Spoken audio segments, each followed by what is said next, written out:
abyss. I've been in the abyss my whole life. Maybe that's a little bit, that's like a quote probably that you could get from like Illidan Stormrage or Light Yagami. But like, really, I mean, I've always been an asshole. I'm not worried about turning into an asshole because I already was. TikTok. We've seen the rise of self-diagnosed mental illness. The term neurodivergent went mainstream, which mostly referred to autism and ADHD, and it gained traction on platforms like TikTok where users self-diagnosed. I actually think that the term neurodivergent is a very good term, and I like the term because autism is only one type of disorder, and I think that people classify any type of antisocial behavior as autism when actually there's a huge umbrella of other behaviors like that. Like like the actual term neurodivergent, I think is a very, very good term. I like the term. Demanded accommodations for these conditions, like bring back retard. I mean,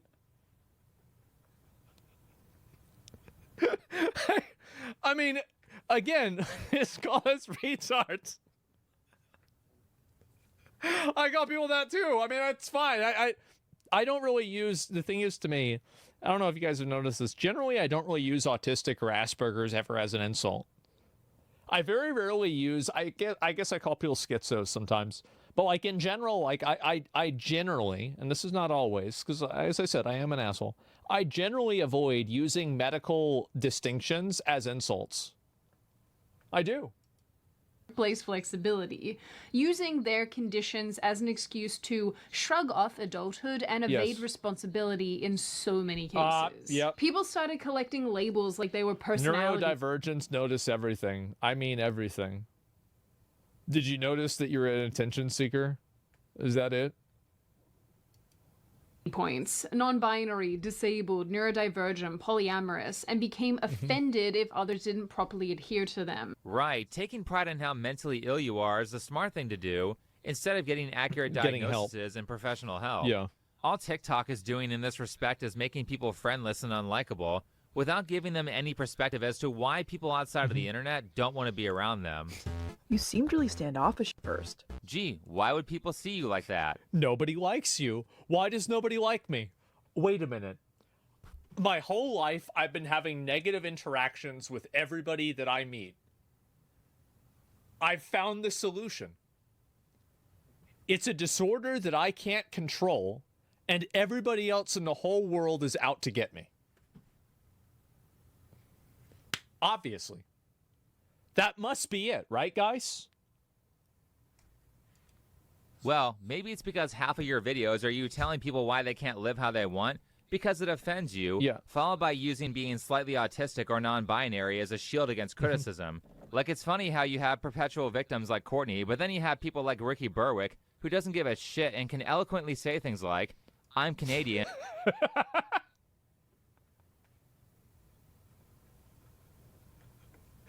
Oh, jeez. And you retard. It's weird how basically everyone I've known who has a disability in real life doesn't feel the need to make it their entire personality and really No, I think that we're really going to be in for a very, very interesting time when you get these guys that are quadriplegic and they've been like fucking totally paralyzed. They can only like move their tongue or something.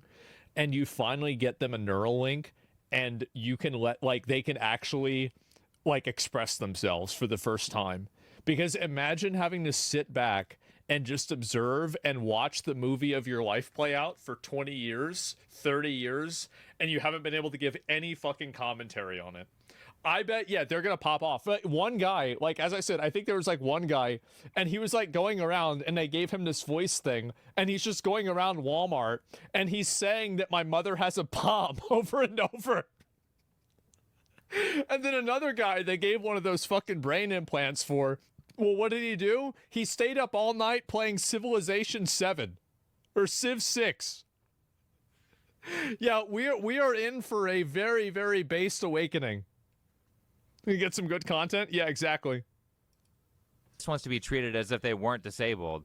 But then you have people like Courtney who are out here ordering everyone around, calling people evil eugenicists for not complying with her demands. People like Courtney are doing a disservice to everyone who needs help or accommodations to survive. They do. Fireworks suck because they scare. Fireworks suck because they scare autistic people? Oh, like a dog. Jesus. It's like she lives in a set of Blue's Clues. Autistic and neurodivergent people too. 4th of July is a racist holiday that only celebrates the freedom. I thought that those were her friends, but I should have known better. They were just different recordings of her talking to herself. Of a select few. Okay, not only do we have to wear a mask everywhere, but now fireworks are bad because they offend autistic. Okay, not only do we have to wear a of a select few. Okay, not only do we of a select few. Okay, not only do we have to wear a mask everywhere, but now fireworks are bad because they offend autistic people. And the 4th of July is racist? Right. I have to mask every day, but you can't wear earplugs for a few hours once a year? You see what I mean? I love this video. That is so good. You want everybody to wear masks around 24/7 when they go out in public, but they can't set off fireworks, and you can't wear earplugs for a couple hours a year. I mean, does anything display the obvious fucking self-righteousness better than that? Literal self-righteousness better than that? Literally doing everything in her power to make everyone hate autistic people. And all irony is completely lost on her. My identity is not your Halloween costume. Well, why would I want to dress up like a retard? She is a Korean who complains about bullshit like Halloween culture. Also, wait. This is an anime. This is from an anime. It's called Psyche. This is the person that had that. No, wait a minute. Yeah, I know. Wait, I know this. That's the person wasn't autistic. You think they were autistic? No, they weren't. How do you know? Because I saw it. How the fuck do you think I know? Appropriation, as she dresses like an anime character from Japan. So everyone's done with this. Elon bought Twitter and stopped banning people for criticizing these professional victims, and because of that, all of the other social media sites had to stop doing that to compete. Exactly. Yes. Nobody wants these people around. They are the most obnoxious, annoying, negative, net negative people in the entire society. Everybody hates them. Nobody likes them. Not even themselves. All they want to do is, like, they hate the way they look. That's why they constantly change their appearance. They hate the fact that they're older. That's why they constantly try to live like a child. They hate everything about them. They're older. That's why they constantly try to live like a child. They hate everything about themselves and their own existence, but we're somehow supposed to listen to them and accommodate everything that they want. It's outrageous. It's outrageous, and I think that, again, he's right. Elon buying Twitter, that was the fucking flashpoint. That was the point where people said, finally, I don't have to play pretend with this bullshit anymore. Thank God. Courtney, maybe it's time to learn how to ignore criticism that you don't like, or respond to it in the Coliseum of ideas, instead of using the typical radical leftist below-the-belt cancel culture tactics. Because those don't work anymore. That's right. Anyway, thanks for watching. Follow me on Twitter, and I'll see you in the next video. I had no idea that this video was going to be this based. I genuinely did not even, I could not have even comprehended this. Oh my God. Let me link you guys a video. This was so good. Think before you sleep. This guy almost has 1 million subscribers. Make sure to give him a sub. Maybe we'll get him a little bit closer. All autistic people really want is for people that have basic understanding and empathy for their needs. Every autistic person is not the same. Autism is a huge spectrum. You have people that are non-verbal autism, and you have other people that are autism because they get hyper-fixated on things. So just using autism as a broad term is, I think, not really very accurate. The fact is that, you know, this is the way that I treat everybody. I try to be respectful and nice to people, and I expect them to do the same thing to me. And I don't like that people tell me what to do or push me around. That's it. And I think that's really fundamentally, at the end of the day, that is one of the things that people like this are pushing back against so much. They are so fucking tired of being told what to do. This is... Oh, man, I'm going to have to watch this. Not right now, but we're watching that later. And, yes, I am amazed. 287 dislikes? Well, yeah, because, like, these nobody likes these people. As I said, they hate themselves. These people are like poisonous flowers. They have bright colors to warn of their danger. At this point, I got everything fatigue. If you're not masking, I'm not going to be around you. Really? Was it that easy? If you wear a mask, more power to you. But you can't tell people to wear something just to make your life easier. I think that, again, if you want to wear a mask, yeah, that's totally fine. And that's the other problem. They always want to tell everybody else what to do. And that's what I think is so annoying. Give me a second. And, yeah, I don't have PoE2 fatigue yet. Yeah, neither do I, actually. Fun fact. But why do these retards have 200k followers? It's concerning. You are worried that 200,000 people out of 7 or 8 billion people are retarded? You're really worried about that? That 200,000 people out of 7 or 8 billion people are retarded? You're really worried about that? I'm not worried about that. Yeah, I think that's fine.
this wannabe TikToker swatted himself on purpose and made some incredibly stupid threats to a New York airport, and you can put two and two together what those would be. But it feels like I've been talking about TikTok pranksters a little bit too often now, because recently people have been so desperate for attention that they're willing to risk real legitimate legal trouble, all for a 30-second clip for some prank that normally just involves harassing an innocent person or wasting the time of law enforcement. You have Johnny Somali, Wolfie Coletti, My House is Dirty, Xena the Witch. I mean, it's like someone is just growing these annoying freaks in a lab somewhere, giving them iPhones and selfie sticks, then releasing them into the wild for, I guess, us to cover. Which leads us to today's subject, a small TikToker known as Garrett, or Garrett the Carrot. With around 50,000 followers between Instagram and TikTok, he's already destroying his life for attention online. But he didn't go straight into the extreme stuff right away. At first, he did stuff like harassing fast food employees like many others in this genre. Do I just put the fries in the bag or what?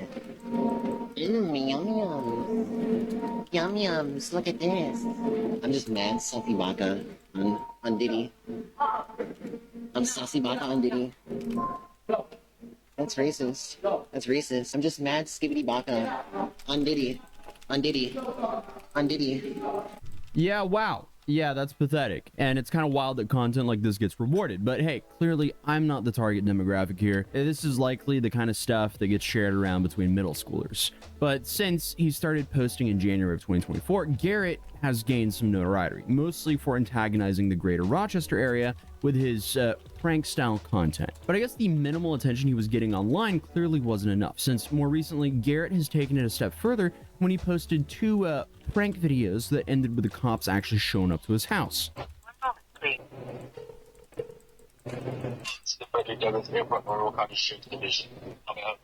Ways being like low-key, like a crime, no.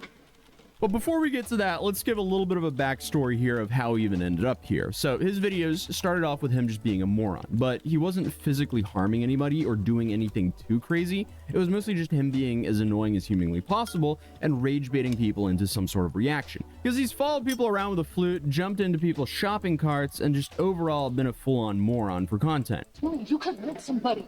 Hey. You could hurt somebody. But his bread and butter here is shouting things like, "You're an NPC," and "Baby Gronk Riz" to people who clearly do not understand the references. These terms are extremely popular with middle schoolers, hence why I think, yeah, he just gets shared around between middle schoolers, and that's where most of his attention is coming from, which is depressing. Thank you for your sucky service. Thank you. You have enough yachts in the army? What's that? Do you have enough Baby Gronk Riz to be in the army? I can't hear you. Do you have enough Baby Gronk Riz to be in the army? I don't know what that means. I'm a listener in the Sussy Bata. I mean the Sussy Special Forces. I don't know what this means. It's a Sergeant Baka reporting for duty. There's another banana. Okay. And while most of his content centers around him harassing random people at various stores or public places, he eventually graduated to pranking retail workers. And of course, by pranking, you know, I'm talking about harassing them for profit. This is what I say to your free samples. Yeah. Put the fries in the bag. Have a Big Mac. I have a free sample. Oh, and I'm the general manager. You guys can call your friends. If he shows up to my McDonald's after this, I'll call the cops. You're banned. Why, really? Wait, what did he do? What? Shiver me timbers. And then harassing people? Shiver me timbers. I mean, you kind of have to feel for these employees. Their jobs are already difficult dealing with the public all day, every day, but in a very demanding environment. But also, now you have to deal with these, like, TikTok pranksters on top of that. You can't just walk away. Because, hey, at the end of the day, they're still potentially your customer, so you still have to be as polite as possible. $16.17.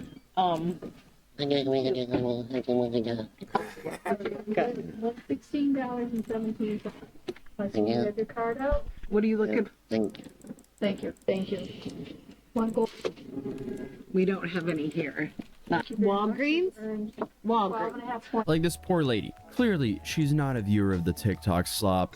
Even gives him the benefit of the doubt and hands him a pen and paper. Like, I cannot imagine having the nerve to do all this stuff. Because again, they are stuck with him. They have to be as professional as possible. This is just the lowest of the low. And of course, once someone starts harassing retail workers, it's all downhill from there. And I mean, this content has been around for decades, and if you're not constantly upping the stakes, viewers will find someone else who is. And now, there's just so many examples of people facing serious legal consequences for these pranks. Like, look at Vitaly, a creator who's currently locked up in a Filipino prison system after harassing the locals. Or Johnny Somali, who's currently on trial in South Korea, which we've been covering pretty extensively. I just can't believe there's just so many people who think risking way too much of your freedom is worth gaining some followers on Twitch, TikTok, or whatever platform of choice you have. And I mean, at this point, it feels like Garrett is trying to speedrun a prison stint, seeing that it only took a year and a half for his content to go from like pretty tame brain rot pranks to literal criminal interactions. Like this video of him jumping into a stranger's unlocked car while she's returning her shopping cart. Then obviously he gleefully hides in the back seat while she begins driving, only to reveal himself, claim that he thought this was an Uber, and then ran away in the middle of the interaction. Bless you. Oh, I thought you were my Uber. Chill.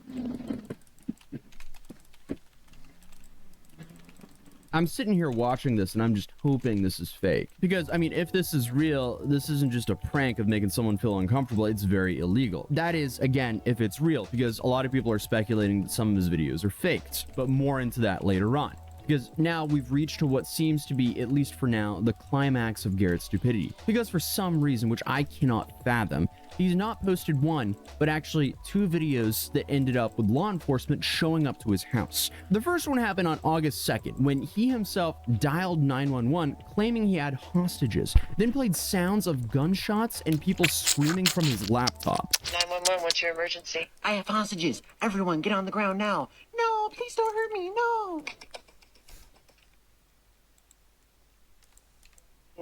So as you could guess, the cops showed up, and for some reason, Garrett just stays in character and starts regurgitating the same normal phrases he uses, like is being low-key geeked a crime, and then essentially just try to annoy the police. I'm trying to understand the content angle here. Is it just like, oh wow, this is incredibly stupid, okay, swipe, move on? Like, you really only get a few seconds of someone's time. Meanwhile, he's going to have serious consequences for stuff like that. Look at him low-key locked in. Wait, is it gonna be 20 to life, or, like... Do you honestly think it's gonna be 20 to life? Also, I love how you can just feel how exhausted that one guy is when... Do you honestly think it's gonna be 20 to life? Life, or, like... Do you honestly think it's gonna be 20 to life? Also, I love how you can just feel how exhausted that one guy is when Garrett asks him if he's facing 25 to life. But again, another situation where people are forced to interact with him. And now, you have the second video of him that really blew up, pun intended, as Garrett filmed himself calling the Rochester airport and making, let's say, a fascinating threat to the sheriff division. And then, of course, for good measure, he started saying, to America, and played the bomb has been planted soundbite from Counter-Strike all before hanging up. One moment, please. It's the Frederick Douglass Airport Rural County Sheriff's Division. How may I help you? To America. To Trump. Serious, you're right, something.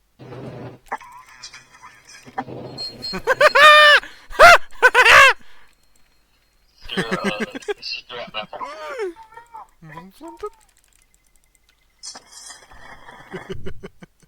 Buddy, come on. And honestly, I mean, these videos aren't really surprising anymore, because if you watch my channel, then you see people pretty much on a weekly basis doing stuff this stupid. But now that we've seen his best work, I guess we can talk about why there's speculation surrounding the legitimacy of some of his videos, specifically the more criminal ones. Not the police ones. The police ones seem to be very real, because while I was torturing myself going through his TikTok page, 2 of these videos stood out to me. One of which we've already seen. That's the video of him harassing a woman on a treadmill. But then, about a year after that incident, he uploaded another video that appears to have the exact same woman in it. This time, he approaches her at CVS to use the term skibbity riz. I hate the fact that I have to utter words like that out of my mouth. Excuse me, low-tier normie. What? You have a negative cantal tilt and pre-eyes boyo. You're a low-tier Becky, it's over for you. Get Google fat removal and hop on some tranny ASAP, or else we won't send you a high-tier Becky Stacy. What are you talking about? Stay coping, I just mog you. Become black-pilled, because right now you only mog in Mumbai.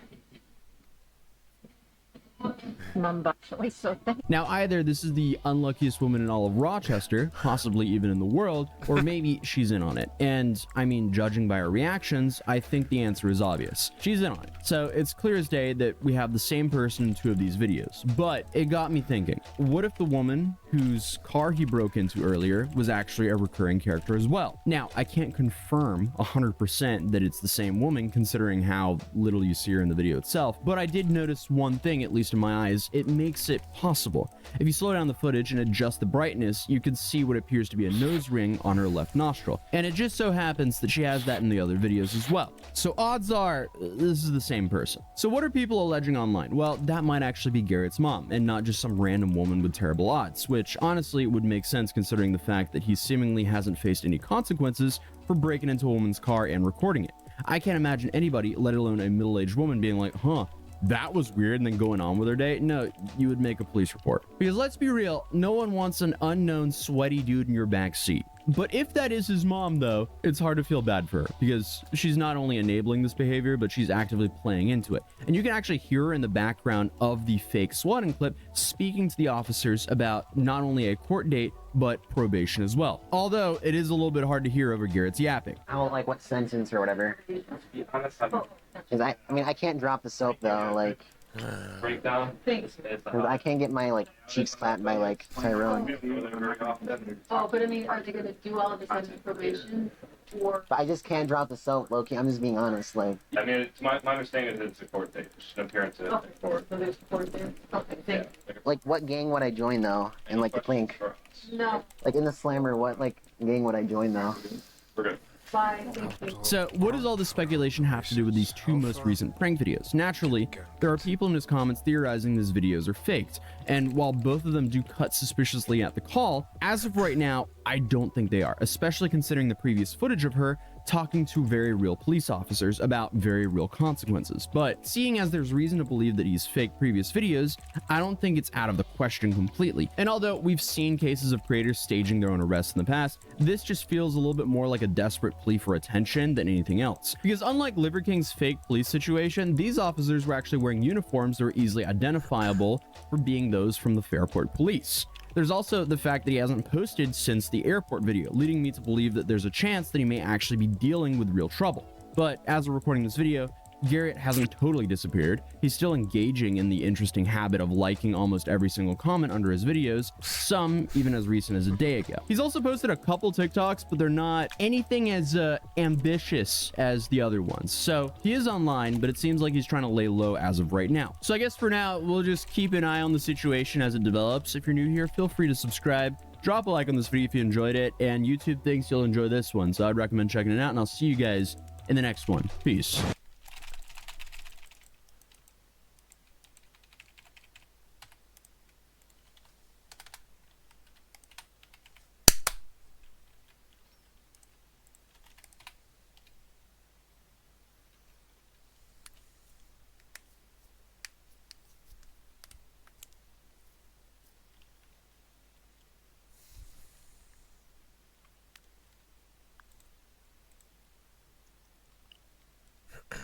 Borov9 Classic W Warwick.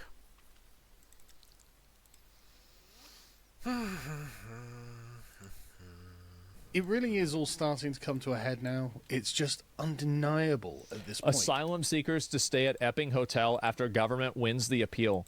Why would the government be advocating and trying to keep asylum seekers in the country? Why would they even be doing that? But the state itself is set against the British people and in favour of left-wing foreigners judge who break into our country. And not just the ones that break into our country, the ones that against our democratic will. I mean, why don't you, like, I mean, I'm going to be honest. Like, this might sound like, again, this is one of my many maybe insane takes. I think that if you have a judge that is making rulings that are in the best interest of foreign interests and foreign countries over American interests or over British interests, that person should be tried for fucking treason. Like, if you have this person that is going out there and they're advocating for and trying to stretch the law in order to disadvantage the people in their country, at what point do you put them on trial for fucking treason? Because that's what they're doing. That's what it is. Based? Yeah. I can't, bro. Calm down. No. No. Look. That's what I think. That's what I would do. I would do that immediately. Has said, so half the politicians in the U.S. say for Israel, your terms are acceptable. Absolutely. 100%. In their millions, that they can come and settle in this country. Nobody wanted this. Nobody at all. They didn't give a fuck. Yeah, they basically duct taped it all together. They didn't account for water weight. Exactly, yes. They made something with a garden that did not account for water weight. Oh my fucking God. So it collapsed, it killed a bunch of people, and that wasn't really why people were angry. I mean, it was, but the real reason why they were angry is that nobody faced any accountability for it. Nothing happened. There was nobody really got arrested. There were connections that, you know, as I said, like the party to like the company that was happening. Yeah, who approved it? Well, I don't know. It was mostly kids. Well, I don't know about that. Yeah, it was the catalyst. Yeah, it was. Well, basically what it did is that it gave everybody that was, it was a point where you could look at and you could say, yes, we have corruption. Look at this. I think that's probably what happened. Since then, huge protests. People losing their fucking minds. People were furious. And I want you guys to see, this is what needs to happen. Like, for those of you guys that are in Australia and in Europe and you want to get the immigrants out and all the migrants that are not assimilating into your culture and are being protected by the government systematically, even though they sexually assault the women that are in your country. This is the size of a crowd you need to start. You need to get way more people. Demonstrations have swelled, fueled by wider frustrations over Serbia's economy, media restrictions, and alleged misuse of public funds. Yeah. Protesters are now demanding early elections in hopes of ousting President Aleksandar Vučić and his party. But Vučić has remained defiant, denouncing the demonstrations as part of a foreign plot to overthrow him. Of course, right. Also praised the conduct of the police and pledged more arrests after the protests. But even the threat of a harsh police crackdown has not. And here's how you know they're full of shit: is that nobody got arrested, as far as I know, in the government for any sort of corruption. There is nobody that got in trouble for, you know, gross negligence on the development of this. Like, nothing ever really happened to anybody there. So that's how you know it's bullshit. Demonstrators who have announced more protests across Serbia. They're demanding accountability for November's station just like collapse, ours, and an end to what they call and this is what the big difference is, right? And I try to say this every time that I look at this, is that in America, these conflicts don't happen that are unified against the government, because every conflict becomes politicized.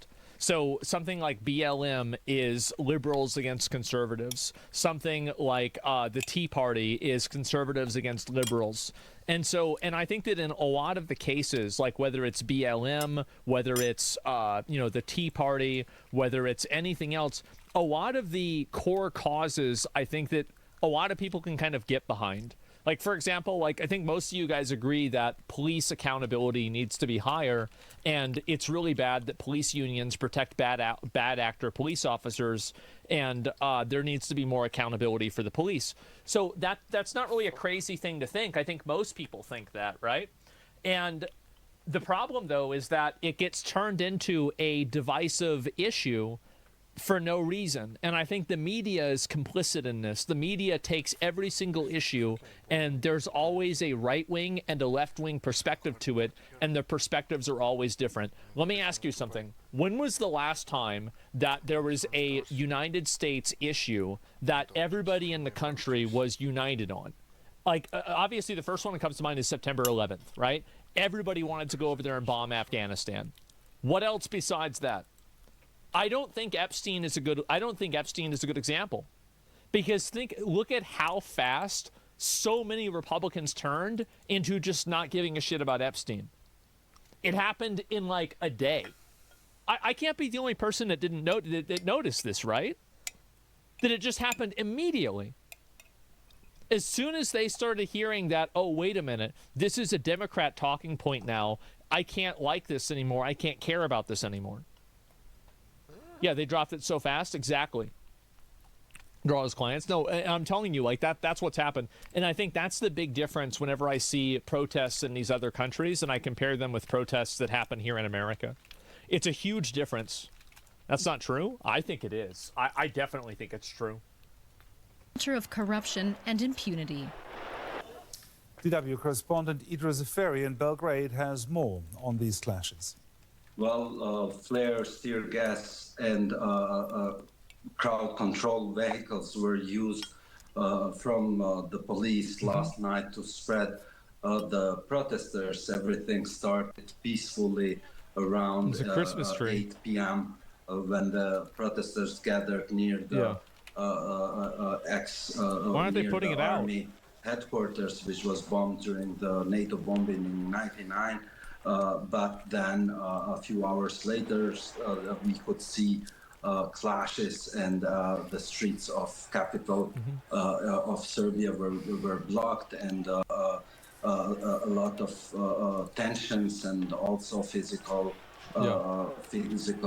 violence was seen in the streets of Belgrade. Dozens of people were arrested. We don't have official numbers, figures, how many people were arrested and how many of them. It's been a lot, obviously. Like, it's very clearly been a lot. I mean, obviously, a lot of people got arrested. I'll be right back. Give me a second. So, yeah, they probably arrested hundreds of people out of this. They're saying dozens because they don't want to make it sound like they're arresting everybody. That's what I would guess. Were injured, but it's obvious that it was one Could be wrong, but that's what I'm thinking. We could see these days and this period during the anti-government protests in Serbia. Now, Serbians have been protesting for almost a year now, and the protests have been largely peaceful so far. Why did they turn violent now? This is the biggest clash we have seen for all this time. Of course, there were other incidents in June. I didn't realize it just kept going, too. That's what I'm kind of surprised by. But 4 nights ago... Is that what you want, an arrest in the U.S., arrest of troublemakers? I think that if you're violating and, like, you're damaging property, yeah, for sure. But, like, a lot of these people are just protesting. Like, I mean, you're not talking about people that are, you know, like, destroying property, looting stores, or doing anything else. Yeah, sure, I can understand them arresting people that are, like, hitting them or, like, something like that. Sure, of course they're going to do that. But, like, whenever you're shutting them down and, like, spraying them down with tear gas, burning a tree, no, they should arrest the person that burned the tree for sure. Of course. Yeah, duh. Of course. What do you mean?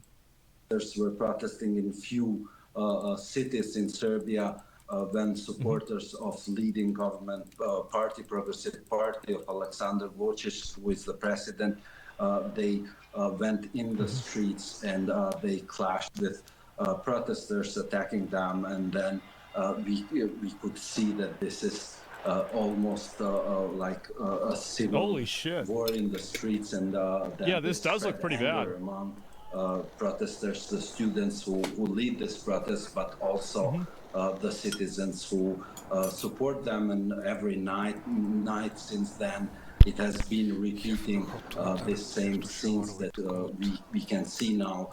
They have been repeating in different cities of Serbia. And yeah, I think also social media helps people organize protests like this a lot more easily.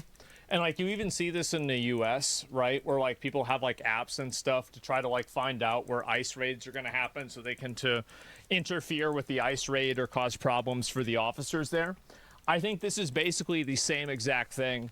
And, yeah, what happens is police give an order to disperse. If you don't, you're breaking the law. You can be arrested. Sure, I mean, I don't know what Serbia's laws are, etc., But like, I mean, again, I think that, again, protesting against like the government that's like just straight up corrupt is very different than protesting against an election that didn't go the way you wanted it to. I think that's generally a very big difference. And it's like basically a lot of the protests here are people protesting against the law, and the protests in the other sides of the world, like Serbia, are people that are protesting in favor of the law. And I think that's the big fucking difference there. Is that in the U.S., you have people that are actively protesting because they want to keep illegal aliens and drug dealers in the country. And over there, they're protesting because there's people building fucking stuff that collapses and it kills people, and nobody gets in trouble for it. That's it. Most likely going to continue like that. Now, these protests are, of course, against the government of President Vučić. Yeah, what is he saying? I bet they are.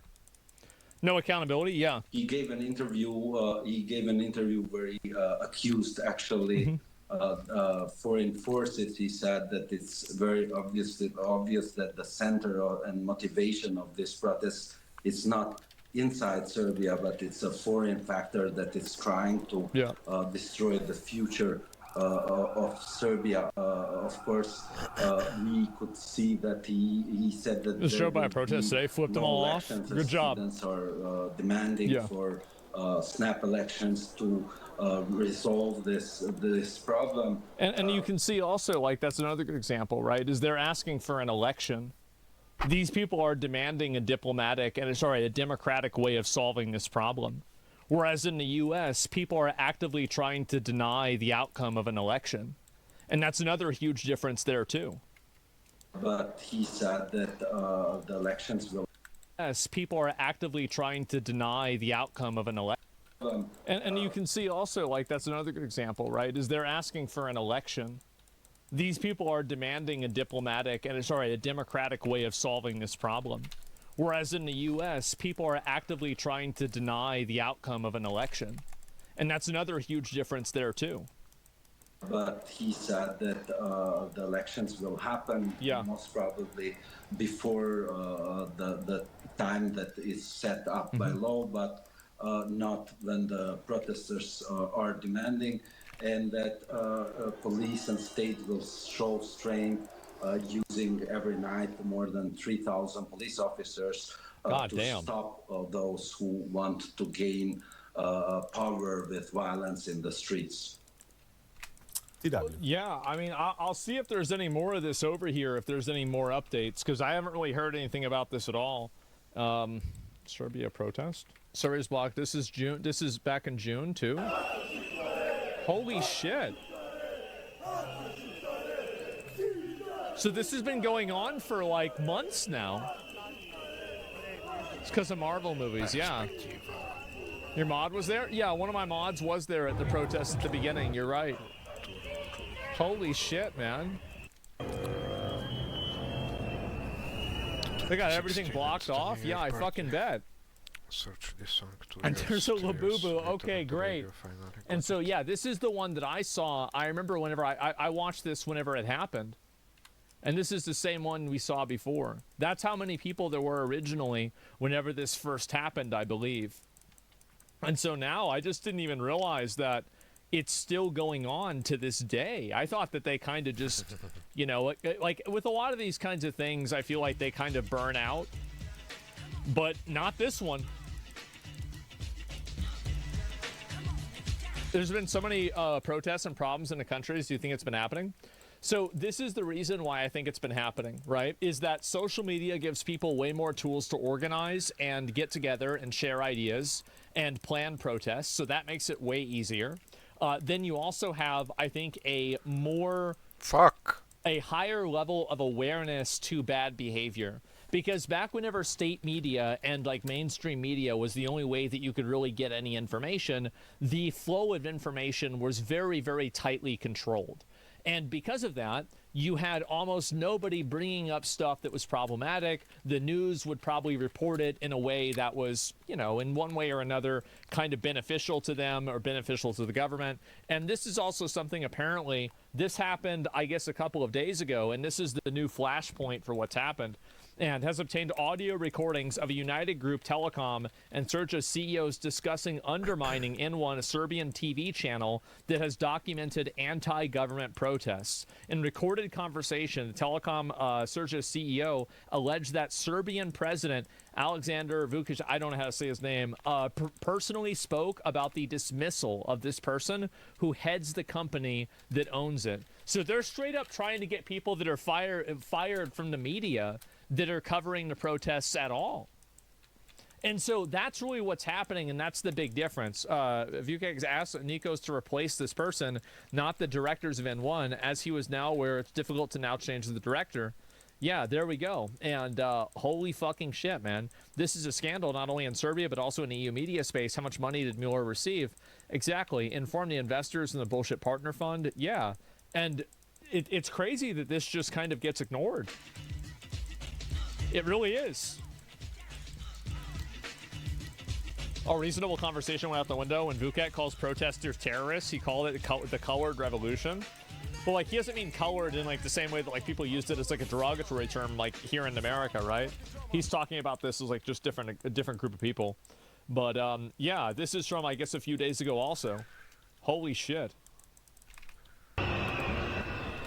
Look at all this.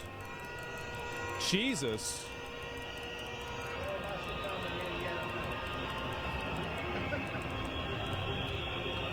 Everybody's got the same flag, too. Isn't that interesting? Wow. Did ending USAID create this around the world? No, I don't think so. I don't think it had anything to do with USAID. I think it's funny to talk about that, but I don't really think that's the reason. I don't think that's what happened. I think the real reason why this is going on and why it's becoming so extreme is, again, because primarily of the internet and the decentralization of information. Like, that's the main reason why it's happening. There are other reasons, sure. There are other reasons, but I think that's basically the, what do you call it? That's the flashpoint of it.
Fuck.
kurwa.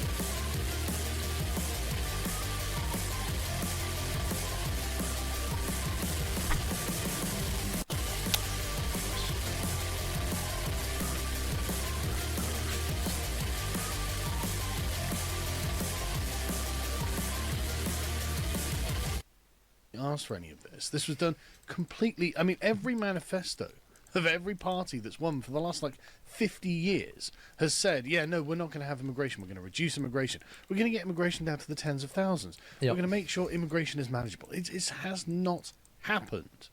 And so now the country is just awash with strangers. And this is why Keir Starmer was like, yeah, well, we are risking turning into an island of strangers. Like, yeah, I know. Yeah, I wonder why. Because I go out into my local town that just 5 years ago wasn't like this. It was a normal English town, and now it's just crazy. You can tell he's mad. He doesn't get mad a lot, but he's mad. Absolutely crazy how just anyone from anywhere is allowed to come and live here, and we have to pay for the privilege. It's ridiculous. This, of course, has all sparked this latest sort of confrontation has been sparked by the court's decision about the asylum seekers staying in the Epping Hotel, which is, again, just mad, actually. If you just think about it, from a perspective that isn't invested in the conflict, you think, hang on, why would they be doing this? So, of course, the local council in Epping applied for an injunction to get the asylum seekers, 138 of them, removed from the Bell Hotel in Epping because a couple of them had sexually assaulted kids. No way. The thing that never happens happened again. Wow. This might be the first time. They only moved some out of the hotels into 300K homes? Yeah, I don't see how anybody can be retarded enough to think that bringing in a bunch of random fucking migrants and illegals and then paying for them to live here isn't driving up the cost of living. How the fuck can you possibly believe that? It's like if somebody is in a house, then you can't be in the house.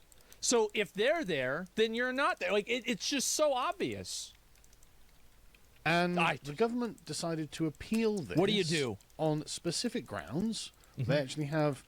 the government lawyers say it was relevant public interests in play are not equal and are fundamentally different in nature. What? Yeah.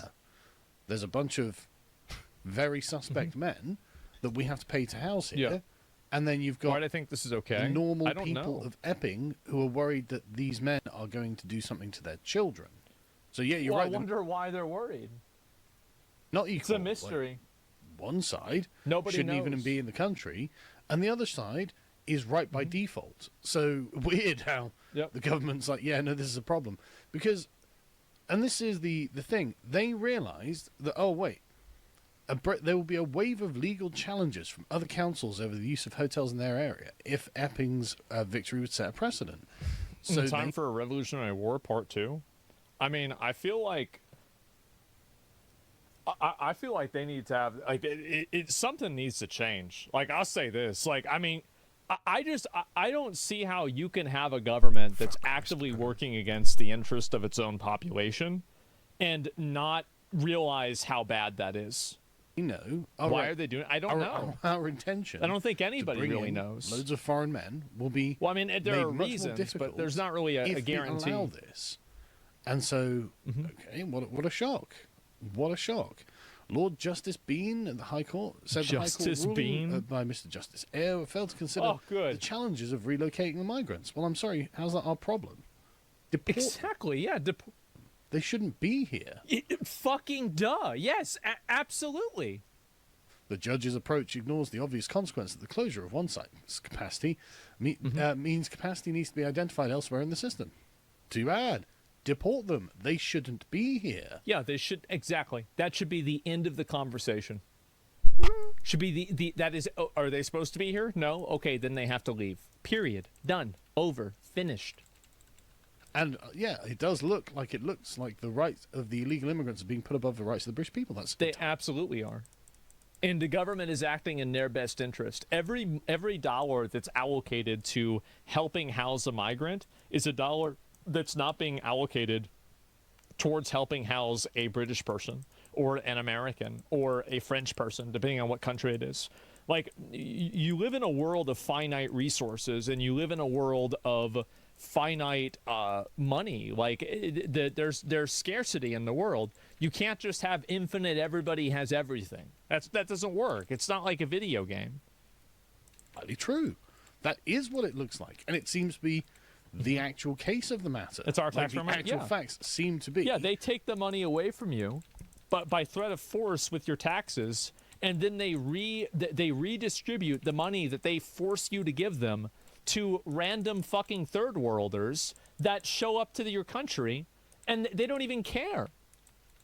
They don't even speak your fucking language. They don't speak your language. They don't care about your culture. They don't care about your tradition. They just want to live in your country. It's outrageous. That's what they're doing. And again, you've got to remember... I mean, at what point is this not treason? You know, these aren't exactly good guys, as far as we can tell. But Lord Bean said... I'm sure some of them are. I mean, like, again, it's the same with anything, right? Where, like, the majority of these migrants probably aren't doing anything wrong. But the issue is that the amount of them that's doing anything wrong should be zero, because the number of them coming over should be zero. It's a completely unforced error that shouldn't even be happening in the first place. You should not even open the door for this to have been a problem at all.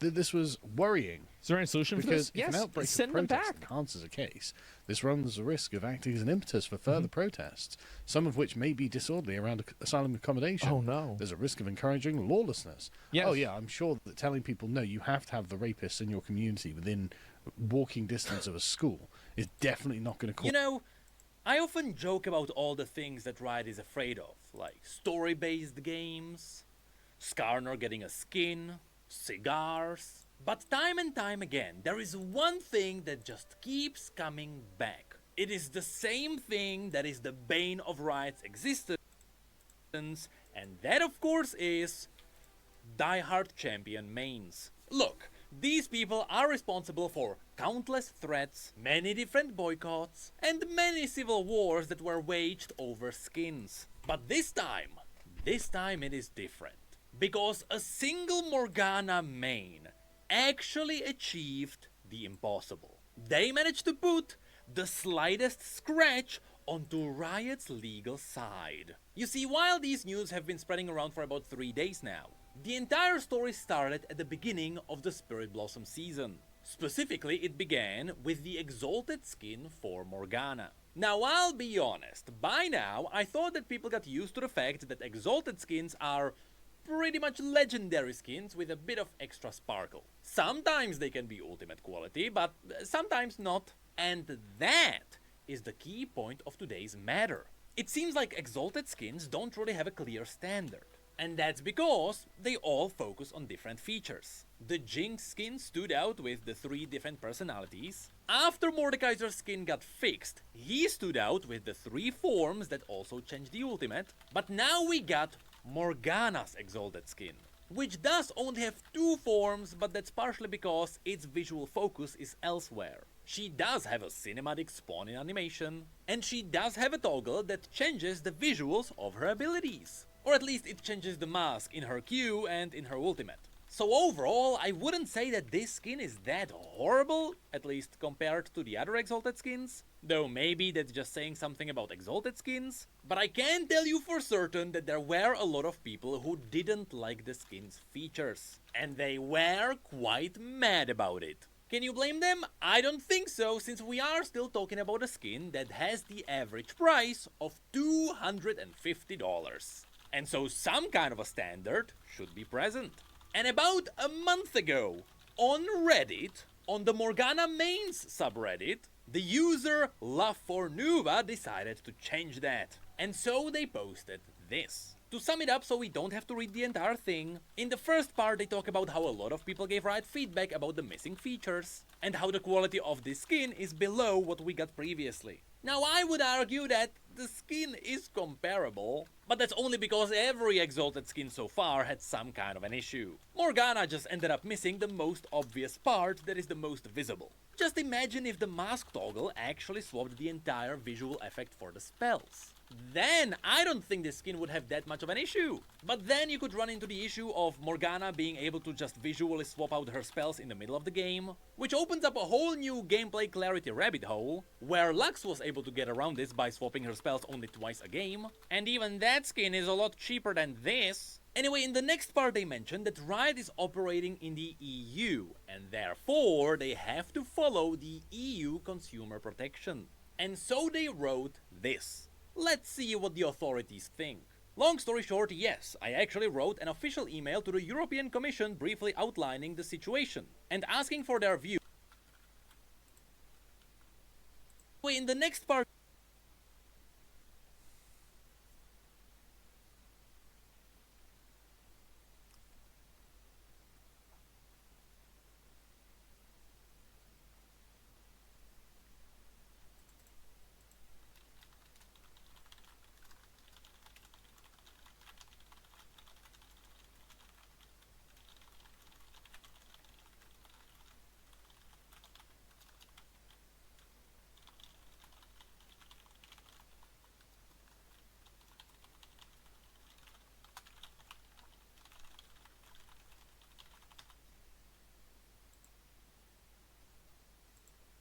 Hello guys and gals, me Mutahar, and ladies and gentlemen, I just want to talk about probably one of the greatest comebacks in a video game history. Now I'm sure by the thumbnail of this video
I'm sure you probably figured out what I'm talking about. No Man's Sky. Apparently, the number you're seeing here is probably the highest player count this game has had since the actual launch of the game. Now, normally, you know, a video game kind of starts off strong and just tapers off. But No Man's Sky is a little bit different. Now, to give you some context, I love space games. I'm a space slop enjoyer. You know, if you give me a game about flying to space, that's pretty much all I need, okay? I'm already half pitching a tent just thinking about it. I played every single space game. Yesterday was genuinely terrible. I sat in bed and I did nothing. I did nothing. The whole day. I did zero things. Okay, which was nice, but like, okay. I woke up yesterday and I was in my head and I was just thinking about life and how I've got here, the events that have occurred and the way they've occurred, where my life's heading, where my life's been, this, that, and the other. You know, as you do as a normal, like, meditative guy, this is what I do quite often. And I was going through my life where I was like, this guy, oh, they're gone. Oh, that thing, oh, it's gone. Oh, that thing, oh, they suck now. Oh, this thing, kind of shit. What do I like in life? Fucked hard in the ass. What do I like doing? What do I like doing? Because I was sitting there because I can't go for a walk. I can't do exercise for a week. Right, I'm trying to figure out, like, what are the things that I like to do? Who are the people I like hanging out with? And in Austin, I think I genuinely like 2 people. Like 2 people. Maybe that's a high bar. 2 people. And I'm sitting here and I'm thinking, okay, what do I want to do? No, they're sick. Yeah, can't hang out with Shinya. He's sick. What do we do? What do we do?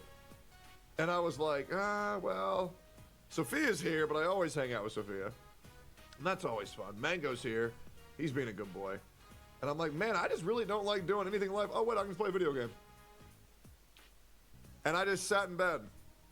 And I played a video game the whole day. The whole day. I was like, there's absolutely nothing I want to do. There's nothing. There's nothing. There was nothing. So I sat in my bed for literally like 14 hours, and I just played a video game. Is it a movie? Yeah. Oh my God, bro. Okay. I'm going to get to Jenazad and Anna moving. I'm going to get to that. What happened between Jenazad and I was insane, and I'm going to fucking talk about it. And Sophia, Mango, and Banjo sat there with me for 14 hours yesterday, and we all did nothing. We did nothing. What game? What game y'all think I played? It's from one of my favorite developers of all time. They used to be really good. They used to be really good. They've released nothing good lately, but we're all hoping their new title that they've had announced for like 7 years is going to be good. Okay, looking. They're a dev that used to be like legendary. But now, okay, I'm looking for Bethesda. I played Fallout 4 for like 14 hours yesterday. And dude, I'm not gonna lie, I am having a fucking blast. Like genuinely, dude, it is so fun. Like it is, oh my God, it's so fucking fun for me. I love Bethesda games. I really do. I'm most likely gonna get a Elder Scrolls tattoo and a Fallout tattoo eventually. I will, for sure. Yeah, man, it's been a blast. Right, it was between Fallout 4 or I was gonna play Witcher 3, and I really couldn't tell the difference between the two.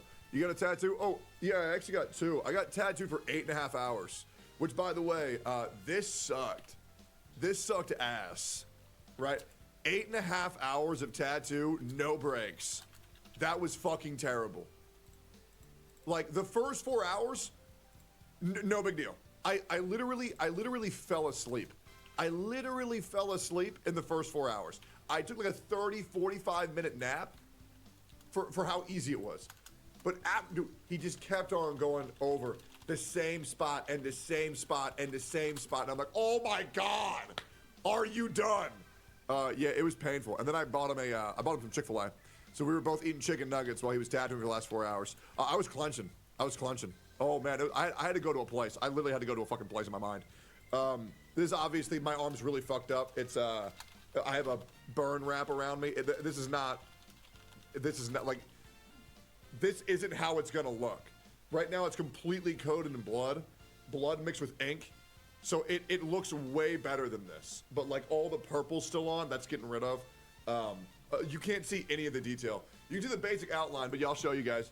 But yeah, pretty much my arm's just coated in blood right now. Yeah. It'll look a lot better. But this is like the rough idea. This is Mango. Wait, this is Mango. And then this is, that's Frostmourne in his mouth. You can't see it yet. We got the stone that he's standing on. We got my favorite Bible verse, Galatians 4:16 on my wrist. Yeah, this is supposed to be a tribute to Sif, which is one of my favorite fights in Dark Souls 1, as well as my dog, Mango. And then this is the bonfire that y'all can't really see too well. Maybe you can tell there's the pile of skulls and the hand underneath it and the swirl, but yeah, that's the bonfire. That's the bonfire sword right there. You'll be able to tell a lot more. I can take this off in about 72 hours. Yeah, no, it's fucking awesome. Then I'm getting another one right here because the guy didn't realize how huge my arm was, so we actually have some more real estate that I'm gonna get right here. And then I'm gonna get one going up right here as well. But I'm getting my whole arm done. But yeah, this was 8.5 hours. We're gonna see what we can do. Probably like put like 40 hours on my right arm, and we're gonna see how it goes. But yeah, I'm very happy with it. I plan on getting all my pets on my arm. Probably gonna get Tortafine. Yeah, probably gonna get Tortafine, as well as Guts on my arm as well. The two most influential characters to me. I've been debating getting Light Yagami too, because I fucking love Light. Logitech recently floated the idea. I can't even say it. I'm gonna say it. I can't say it. Of a subscription-based mouse. This has to.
that's pretty much come out. Elite Dangerous, Star Citizen. I even played with some EVE Online. Then I got really into using Microsoft Excel for a while. And then, of course, No Man's Sky.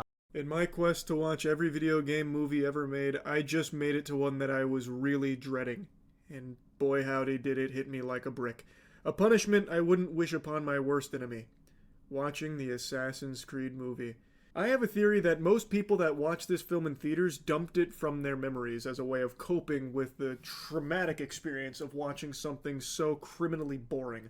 I think as a defense mechanism, the human body voided the memory of this film's existence from a lot of people that were unfortunately subjected to its horrors. Now, the way I'm portraying it here makes it sound like it's one of the worst movies ever made that's damn near unwatchable. And that's because it's not far off. Not because I think it's objectively as bad as some of the other films I've already watched, like Silent Hill Revelations. There are definitely worse video game movies that have been made, for sure. But this one just does everything that nobody asked for. It is like the perfect epitome of taking a property that you're adapting and then just wiping your ass with pretty much everything to do with it. And I think what makes it more insulting is that there's glimmers of potential throughout the movie, like specifically with its action choreography. They do a really good job of capturing the free running and parkour of the games as well as the combat of the games in this movie. It's really flashy, it's really stylistic. Like, they do a very good job and a pretty faithful attempt at recreating that experience in a movie. I was very impressed with that. But everything else around it is a complete disaster. By far, its biggest sin is how boring the movie is. And that's because instead of just, you know, as the games would set you up, getting into the Animus, getting into the action, and you are in the Animus in the past doing all of your assassin shit, instead of making that the focal point, instead it's mainly about this tedious chore of following our brooding, aggressive protagonist Cal, played by Michael Fassbender, around Abstergo, as he talks to a lady who wants to end violence. She found the cure for violence, it's the apple of Eden. Cal comes directly from the assassin's bloodline. They find him, he's very aggressive. Like, he watched his father kill his mother when he was a kid, and then he ran away. His father was, of course, an assassin. He ran away, and he grew up to be very violent, and he fights people. And he was on death row. He was getting, you know, killed because he killed a pimp. They make a point at making that, like, what he was. Now, No Man's Sky, I think we all know, has had a pretty troubled...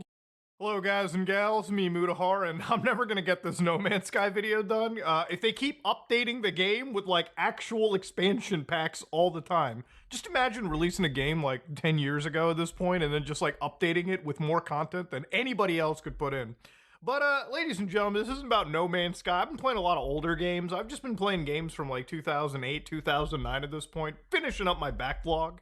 You know, watching videos on YouTube that are, like, 6-hour-long retrospectives of, like, a PlayStation 2 game that I've never really cared about. That's just basically what I enjoy. That's the last bastion of fun internet stuff to me. Now, I'm going to be upfront here and say that the internet kind of just sucks now. I really don't know what is real. I've had this, like, sort of existential crisis lately, wondering what is actually real on the internet and what actually isn't. Now, obviously, I'm sure a lot of you guys probably have, like, boomers in your family, people that, you know, fire up the old Facebook and just...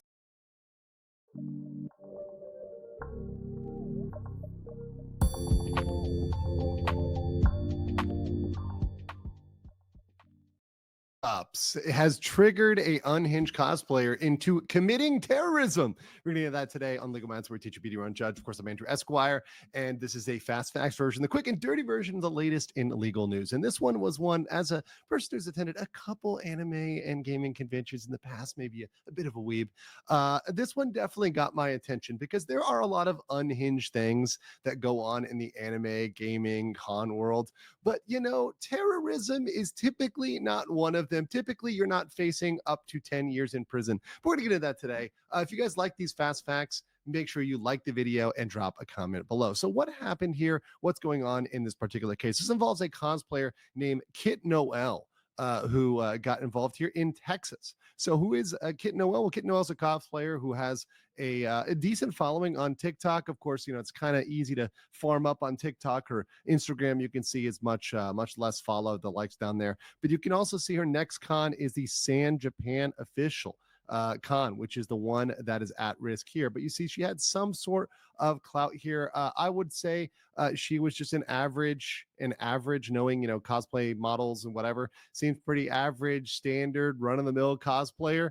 You can see she's got some works here, doing anything from, ranging to, I guess, Hellgirl here to, well, a more appropriate Joker-esque look here. So yeah, there's a lot of different looks, but I'd say she's an average cosplayer, pretty much normal cosplayer. Except for when it came to San Japan. Now, when it came to San Japan, she was not going to this convention, right, for the purpose of enjoying herself. This is, of course, in San Antonio, enjoying herself with, wonderful cosplay, perhaps going to some panels. I love panels. Panels are great. Or, checking out cool stuff like the cool cars, the merch, etc. No. She was going to this convention in order to make terroristic threats. That's right. According to her arrest report, her last name is actually Manning, says she replied to an Instagram story posted by another booth. So there's another cosplayer who rented a booth near her and said and wrote, planting a bomb in their booth today. Yeah. Unhinged. And this was all because she disliked the gaming nutrition company GamerSups. That's right, blame GamerSups, the really horrible people who bring you Anime Girl Thigh, caffeine free, Balberry, also caffeine free, and Foxley, which is also caffeine free. Yes, of course. This is absolutely the worst thing ever. It must go. The war on Anime Girl thighs, on Bao, on Fox Girls. Yes, this is all very true. This is all very valid. No, of course not. You cannot threaten to plant a bomb in a booth because you simply do not like somebody's, gaming nutrition company. And yes, that gaming nutrition company has taken a stand on certain issues, or rather they've refused to be budged or refused to be canceled. They've kind of held the line. And, that's something that some people love them for. A lot of people love them for. But of course, there are people that are extremely unhinged, can't control themselves, and this is an example of going too far. And it seems to me that we're seeing more and more and more of this, like the instances of this really unhinged behavior is increasing because these sort of things are being normalized. We've talked about this with language on Twitch and other platforms where people are getting very used to defamation. They're getting very used to threats. They're getting very used to, making casual references to violence or ending somebody. Very, really horrible things that you should not be behaving that way at all, pretty much ever. But that's what's going on in a lot of these realms, and people like Kit Noel thought this was okay, or Miss Manning, if you want to call her that, thought this was okay. So of course she was booked into the Bexar County Adult Detention Center on 8/31 at 9:46. She's a white female, 4'11", a tiny one with 114 pounds, blonde or strawberry hair, hazel eyes. And here we have it, the charge: terroristic threats. So let's get into what that is, and let's look at that statute and what she's looking at. So here's the statute. This is Texas Statute Section 2207, and that says a person who commits an offense, if he, and by the way, the statute, it's gender neutral despite saying he, so he means he or she, whatever. A person commits an offense if he threatens to commit any offense involving violence to a person or property with intent to. So once again, a threat. So threatening to commit violence with intent to cause a reaction of any type to this type of threat by official or volunteer agency organized to deal with emergencies. So trying to cause, a stress on the 911 system or volunteers or firefighters or whatever else. Number two, place any person in fear of imminent serious bodily injury. Well, that definitely is a thing. That's for sure there. Next, prevent or interrupt the occupation of a room or place of assembly to which the public has access. Well, that could be a convention center. That could be considered that. Definitely number two. Number three, possible as well. Number four, cause the impairment or interruption of public communications, public transit, public water, gas, or power supply. Not really catching it there. But number five, which actually carries the highest penalty, says placing the public or substantial group of the public in fear of serious bodily injury. Boom, we have it right there. The public is gathered, not just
person under number 2, but the public is gathered at a convention. So number 5, it's risking a substantial group of people.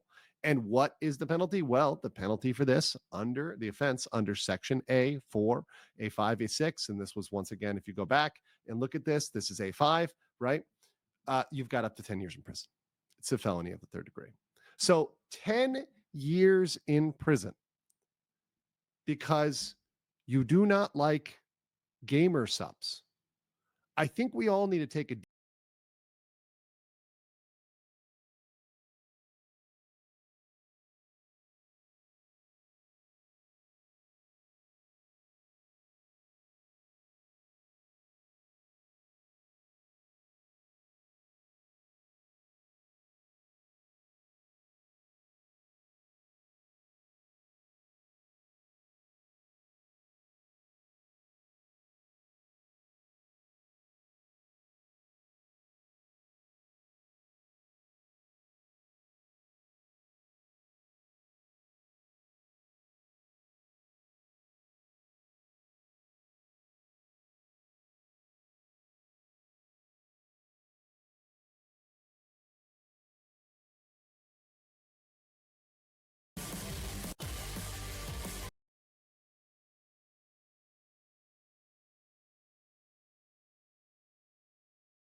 And I think we all need to think long and hard when we make these statements where we are threatening other people, we are defaming other people, we're attacking other people, and particularly something like a bomb. You do not joke about that. That's something you say.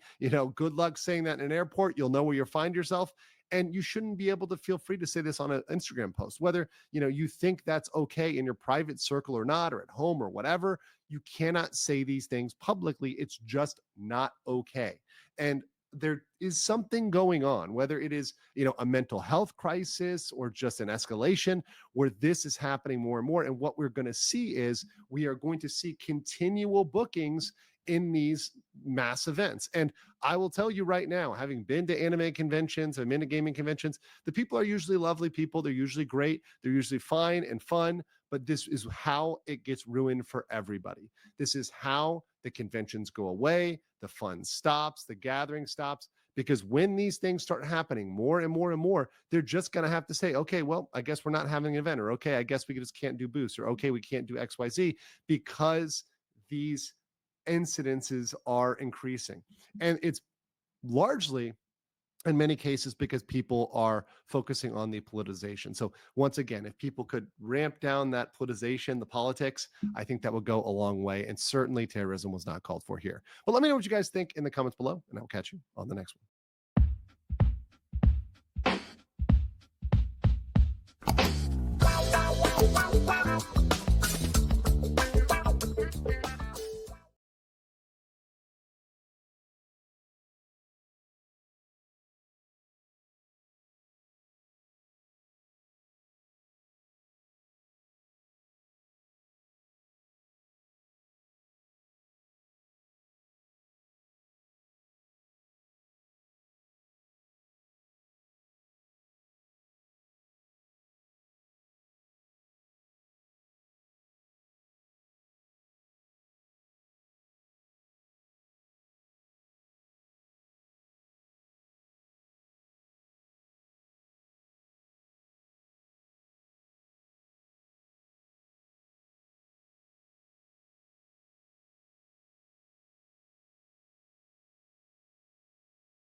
An unhinged streamer has actually robbed Japanese graves. This is absolutely a crime that we're going to talk about today on The Legal Mindset. We teach you to be your own judge.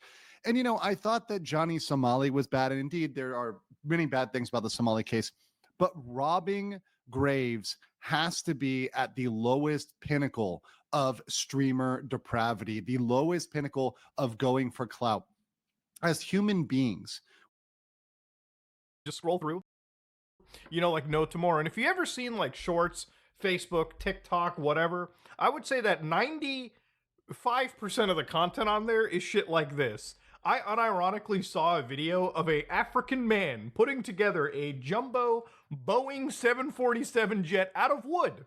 Now, obviously, it shouldn't come to a shock to say this isn't real, but it also isn't shocking that given the state of Boeing, this thing might actually fly a little bit better. You know, at this point, I should probably print out this 4chan, like, green text, this 4chan post, and just, like, somewhat frame it in my office somewhere. So, of course, Dead Internet Theory started off in 2019. People talked about it on 4chan and said that, you know, ladies and gentlemen, maybe it seems that everything on the internet isn't exactly as real as it was. The internet feels empty and devoid of people. It's also devoid of content, compared to, say, the internet of 2007.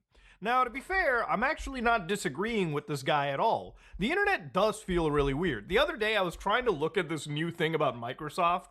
Apparently, one update killed SSDs. There's been a bunch of YouTube channels talking about it, but I looked up Windows Update, and it was this article that blew me a little bit away. So by WebPro News, this article seems pretty harmless. So I opened it up, and immediately I was wondering, that guy looks like he was generated through Grok.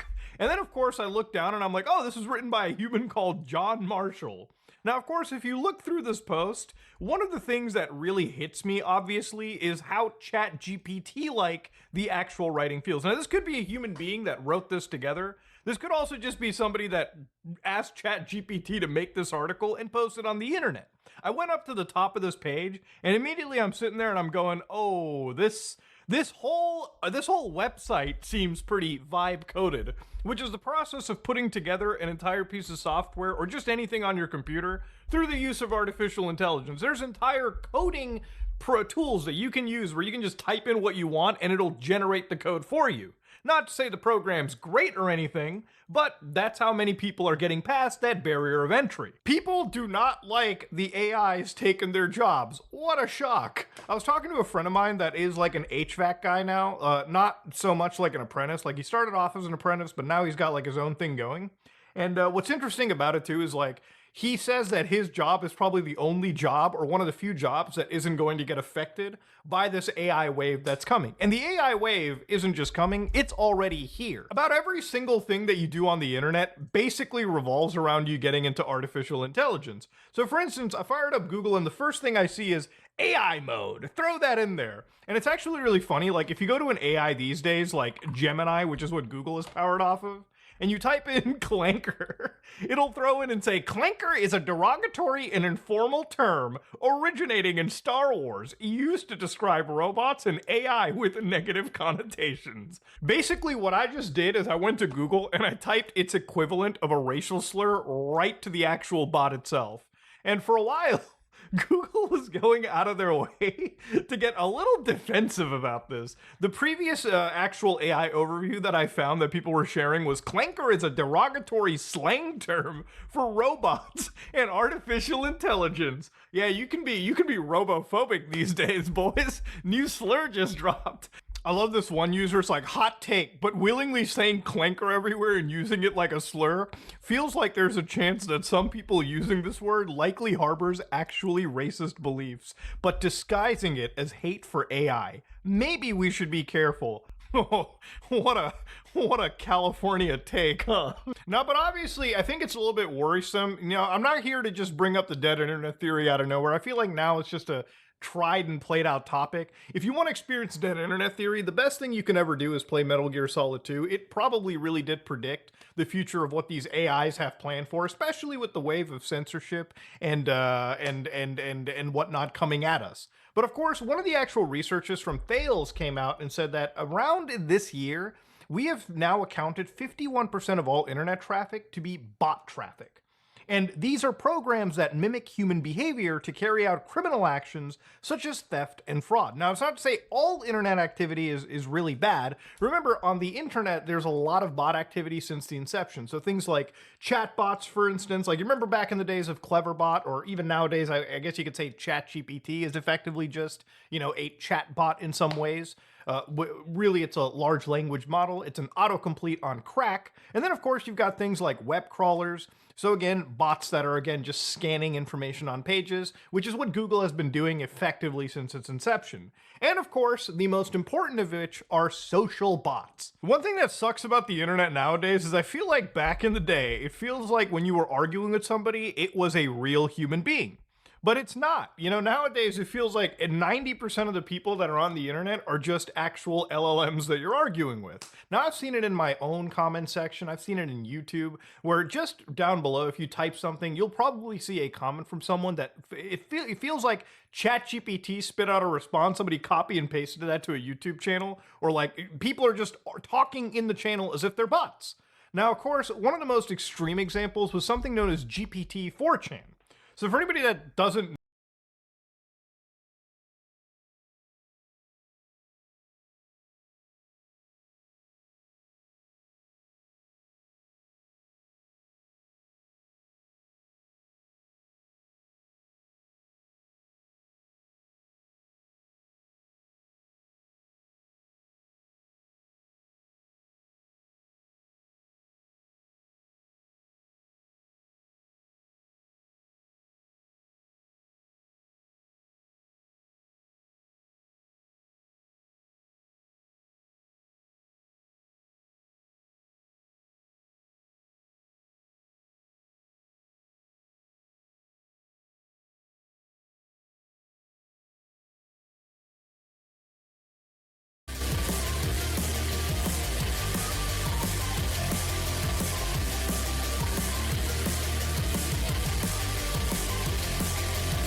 know what this is, I talked about this probably a couple years ago, where a YouTube user by the name of Yannick Kilcher actually took all or a bunch of information data from 4chan, fed it into an AI, trained it, and then used that trained model to argue with people on the internet. So what was his training data? It was Raiders of the Lost Keck, 3.5 years of augmented 4chan posts from politically incorrect. Now, if you don't know the poll board on 4chan, it's considered a containment board, and it contains a lot of the filthy shit that is on that website, okay? So people on like /MLP/X/anime/video games can experience some level of the anonymous internet without some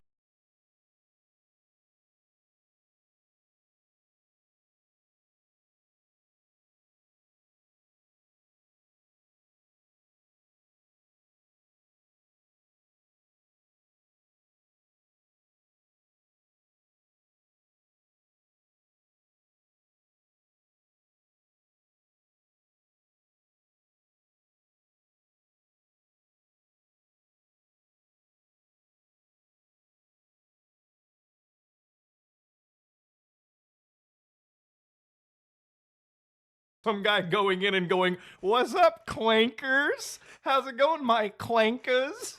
You know, just replace clanker with like an actual hard-hitting racial slur, okay? You get the idea. He had his bot post 1,500 times on poll in the 24-hour period that it was, you know, live for the first time, and it was succeeding for a little bit. Eventually, the members became suspicious of the bot.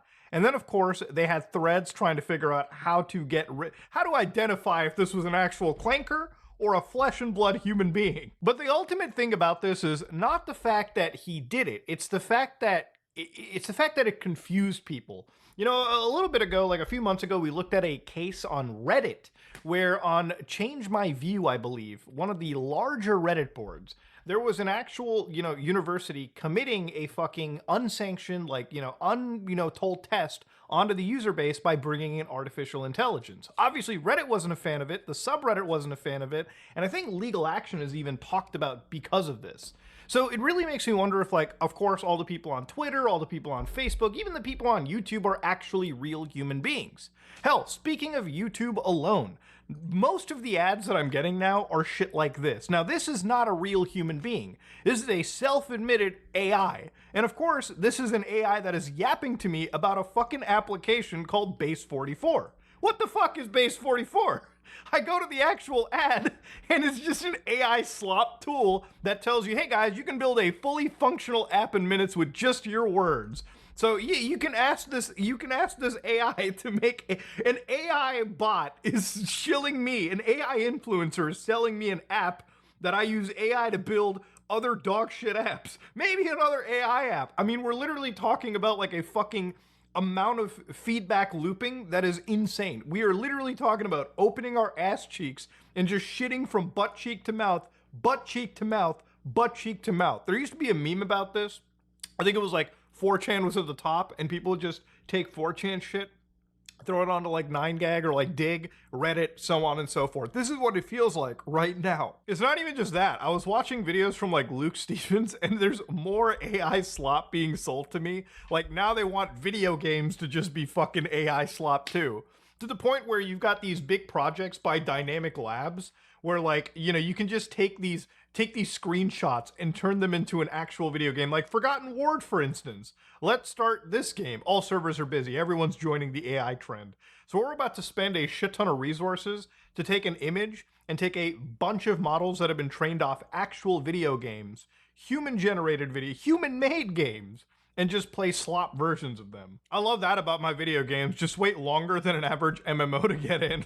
I guess we'll fuck off and do something else in the meantime. But again, going back to like bots in general, it's like I was looking at even games like Fortnite, for instance, right? Even Fortnite, you know, if you got like 144,000 people playing like actual Fortnite gameplay, somehow 128,000 people are playing Steal the Brain Rot, some AI generated slop thrown onto the goddamn screen. And again, obviously that number used to start off at 400,000, dropped off pretty quickly. Now, I'm not a statistician or anything, but I think that this may have been botted numbers to begin with. You know, a few days ago, I saw that apparently on Twitch, they had a massive viewbot crackdown. So for anybody that doesn't know, there's viewbotting issues on Twitch on a daily basis. Like, for some reason, obviously, you can imagine why a lot of influencers on the internet will probably viewbot their stats, so they look a lot more popular than they actually are. Now, there's a lot of problems with this. Sometimes you feel like a sponsor can get, like, completely scammed, which makes the entire industry pull out. But the other thing is, obviously, in a saturated market like live streaming, botting yourself or, you know, putting yourself at the top usually can help you in discovery, which is one of the reasons why I think people do it. Anyways, I'm not here to defend botting. I'm just here to say Twitch cracked down on botting, and for a day, they lost 24% of their viewership drop. Now, XQC, who came in, also won Streamer of the Decade, so congrats. Saturated market like live streaming, botting yourself or, you know, putting yourself at the top usually can help you in discovery, which is one of the reasons why I think people do it. Anyways, I'm not here to defend botting. I'm just here to say Twitch cracked down on botting, and for a day, they lost 24% of their viewership drop. Now, XQC, who came in, also won Streamer of the Decade, so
course, one thing you'll see over here is there were channels that had 20,000 something, average viewers. And obviously when the crackdown had occurred, those channels dropped down to 7,000 and then 10,000. Now, these are not, disrespectable numbers. These are pretty amazing stream numbers for anybody.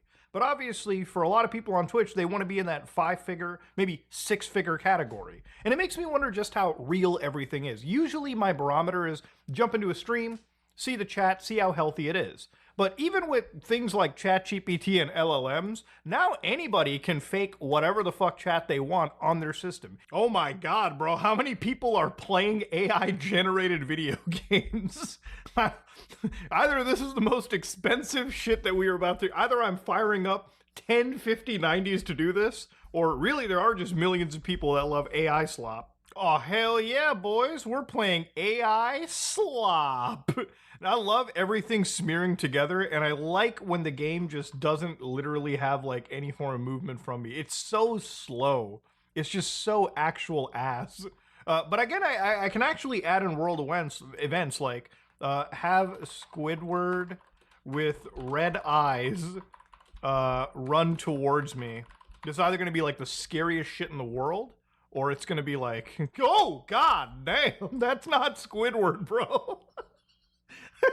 That's a kangaroo, fella. But yeah, for anybody that doesn't know, this plays really bad. The latency is insane. And of course, obviously, the actual thing is getting completely overloaded. If this is the future of video gaming, I think I'm done. I think I'm washed at this point. That's it. We waited like 8 minutes to play 8 seconds of an AI slop game, boys. That's the future, huh? And even with those AI models like ChatGPT, I remember like a few weeks ago when ChatGPT 5 launched, the amount of people on the board that do not like this ChatGPT are insane, okay? For instance, one user writes, guys, here's a TLDR. The new models are incredibly limited, slower, worse in analysis, give half-hearted responses, and remove older, more reliable models completely. ChatGPT's and remove older, more reliable models completely. ChatGPT's ChatGPT-5, which some of them pay $20 a month for, right? They use it for work-related stuff like email writing, data analysis. And I'm not gonna deny it, I think most of the emails I've read, especially like sponsor emails, have all just been like AI stuff. Now, I'm not saying that I'm even anti-artificial intelligence. I feel like if you have tools like LM Studio, you can download uncensored AIs like Dolphin Mistral and just run them for yourself. These AIs, if you ask them what's the safest way to do crack cocaine, they'll even give you all the information you want without them pussying out and telling you what not to do. Can I show you this? Absolutely not. Can't show you this on YouTube. But I can ask it, is clanker a slur for AIs? Oh, dude, Mistral's base, it's like, it's not recognized as a slur. Who cares? But it also says something like Skynet or Terminator. That's not really a slur. That's just base, dude. AI moron. Yeah, I think the AI is hallucinating. I've never met a single human being that used that term. Jesus Christ. But one of the things that I do miss out of all this is like the old school internet. Simply that's all I miss. And that's one of the things that has sort of like endeared me to go towards things like YB. Now, if you've never heard of YB, for instance, this is like old school internet. You can just click on Surprise Me and always be greeted with like some old school website from some individual that just actually had a fun time making the internet. And again, this is what the internet used to be about, right? Like somebody would literally like learn HTML. Somebody would learn how to make a website and just put together a site. And in some cases, it would be something like Police Vehicles of Canada, the ultimate Canadian police car website since 2002. 9/11 was 20 years ago. We will never forget. God bless. We will never forget. And it's just a website of somebody literally taking photos, 2020 even, of like fucking cars from like Guelph, like literally just Canadian cop cars, and putting them up. God damn. Sometimes you'll come across some dude like Thalion Software. This is like copyright 88 to 1994. I mean, this is just some guy putting together, like, I guess, video game reviews on the internet that anybody could just read through. Actually, no, I think this is like this person's like actual like game that they're making. Jesus Christ. Did these ever even actually get released? Most of the website doesn't even seem to be functioning that much. Look at how simple this is. This guy's teaching you how to do beginning woodworking on the internet, man. No AI slop right here. Some guy just putting together his own woodworking guides, teaching people how to varnish, teaching people how to build shoe racks. Infinitely better than 99% of the shit that's on the internet now. Look at this, Kyle's lab, dude. I get to go to Kyle's lab, and he's got games too. He's got games that he's selling out here.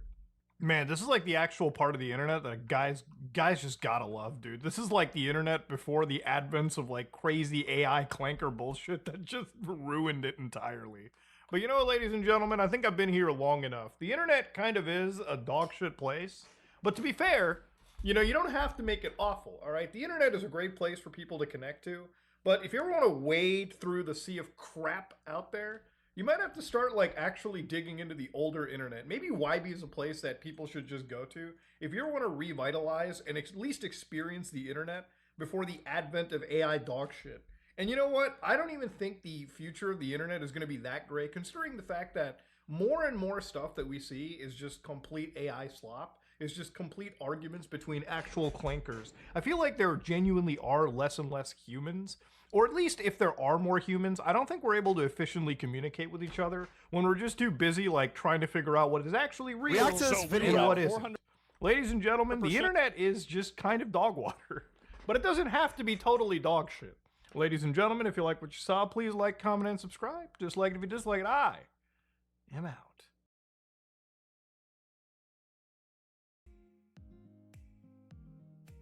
Hey guys, कैसे हैं आप लोग? आशा करता हूँ आप लोग सब बढ़िया होंगे और आप लोग सोच रहे होंगे कि भाई ये है कौन? तो भाई मैं बता दूँ, मैं हूँ क्रिंज का दुआ और ये मेरा इंट्रोडक्शन वीडियो है और यहाँ मैं आया हूँ इंटरनेट का सफर. Today, I will ruin your day with the top 10 Multiverse Dante characters. Number 12. We start the list with the original Dantes, the first variation ever known. This Dante version has 100,000 power level in his base form, but can reach over 1 million in his Asylum transformation. 10 out of 10 with the original Dantes, the first variation ever known.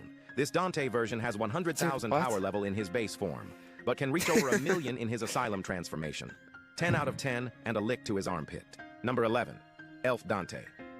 The Simpsons creator is a big fan of Dante. He decided it was a good idea to add him as an elf to his project. I don't even look like that. They are identical. 10 out of 10. With number 10, we have Disney Pixar Dante. Dude, fuck off! I don't look like this guy either! And the details are too realistic. 10 out of 10. Number 9, Enhanced DNA Dante. Mateo. Dude, why are you showing my brother? 1,000 out of 10. Number 8, Indian Dante. One of the rarest Dante in the multiverse, with a spawn rate of 0.01. The details are too realistic. 10 out of 10. Number 9, Enhanced DNA Dante. Mateo. Dude, why are you showing my brother? 1,000 out of 10. Number 8, Indian Dante. One of the rarest Dante in the multiverse, with a spawn rate of 0.01%. 7 out of 10. I look Number nothing 7, like him. Doanella, Gym Edition. She mains Lily. Okay, this has to be photoshopped, right? Like, and loves Yordles like Timo. Wait, there's literally no way, because this person actually does look like me. There's no way, right? 69 out of 10. Number 6, Doanella, Twitter Edition. She mains ADC and Yumi. She will schizo rant at 3 a.m. with you on call about her league teammates. 70 out of 10. Number 5, Call of Duty Pro Player Dante. This Dante variation has unlocked the secret skills of gaming. He is good at every game he touches. 222 out of 222. Number 4, Aesthetics Dante. This Dante variation comes from the Universe 7. His beauty can make anyone. Dude, what is this shit? 8 out of 10 because I got mobbed. Number 3, Amo Dantes. Better known as Dante. His Dante variation shares universe with the canon Dante. However, both compete to see Real who's Casma is the just better scuffed Dantes. 10 out of 10. Number 2, TikToker Dantes. This Dante's variation only creates TikTok content. He never touched League in his life. Reason why this Dante's is happier than others. 10 out of 10.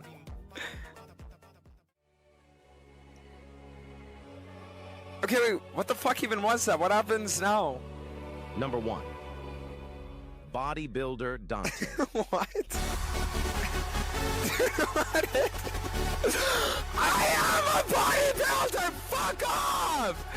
Dude, what? Like, CZ, I'm fucking self in game, dude. Seriously, like, I work out too, you fucking moron. This is what would have been of Dante if Mateo didn't take the good. This Dante variation and is the strongest Dante if we compare all the multi-universe variations.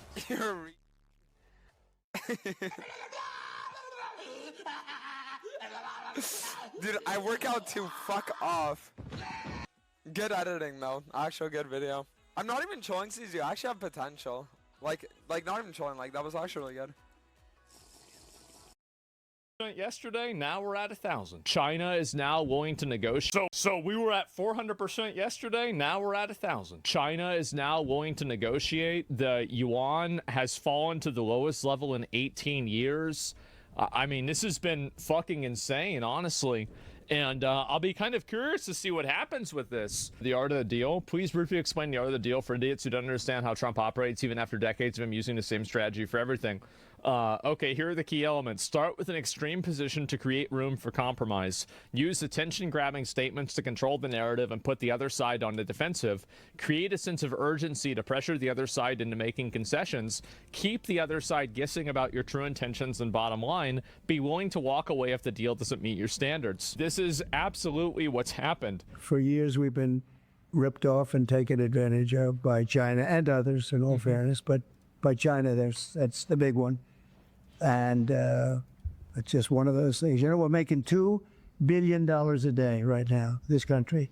$2 billion a day with tariffs. And they were making $2 billion a day. We'll be making more. Now, when you see what happened today, I don't know if it's still there. You know, this is, I looked an hour ago, but we're up like close to 3,000 points. Nobody's ever seen a day like that. I think that's a record, isn't it, fellas? Yeah, is that a record? It'd be cool if we were going to have a record like that after watching, but because the geniuses of the world, they get it. Our country is very strong. We were left a very, very weakened country. By Joe Biden. Both economically, financially, because of all of the tariffs and all of the other companies just raiding us and ripping us off. And that's President Trump yesterday after issuing that 90-day pause on reciprocal tariffs for some countries while keeping the 10% baseline tariff in place, while also raising the tariff on China to 125% effective immediately. The president said that was because of a lack of respect that Beijing has shown the world markets with its retaliation against the U.S. The president also told reporters he's still open to meeting with Xi Jinping. No, of course he's going to talk to him. I mean, this is just something that's going to happen. Yeah, of course. No, sure I would. He's a friend of mine. I like him. President Xi, I like him. I respect him. But they haven't treated our country. Sure, I'd meet with him. On the other countries, we have Japan is here, and South Korea is here, and others are here. And we're trying to see them. It's from what I hear, it's much more than 75. I said 75 plus. So many. It's everybody wants to make a deal, actually. And, you know, we want to do what's right for our country. We also want to do what's right for the world. The world is important. I mean, you know, it's the world, right? And I think we're going to make a lot of people very happy. And I think investing in the United States of America will be the greatest investment that anybody's ever made. That's pretty important. The president keeping allies close with this new tariff plan. Joining me now is Gatestone Institute senior fellow and the author of Plan Red, China's project to destroy America. Gordon Chang back. I wonder what his opinion's going to be. No, that video did get really, really popular. Like, people are going crazy about this video. The general response to this has yet again confirmed that many straight men fundamentally do not like women anymore, not even sexually. Influencers record a day in the life. They usually pick their busiest day to show you exactly what they're doing. So let me do exactly that. Welcome to a day in my life. Started off the morning with some morning sunshine, got a little Bloom energy drink in me, and then headed over to Hot Pilates. I go to practice room, my favorite studio. I go almost every single day. I have to work out in the morning. It has to be part of my routine. I also didn't really record this class because I feel bad recording in studios. Like, people pay for this. Like, I don't want to record them. You know what I mean? And I immediately went to go get a post-workout smoothie protein shake. So good. Then I had therapy for an hour. Yes, hot girls do go to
cause any protests. I mean, that's the no. Why would people be mad about that?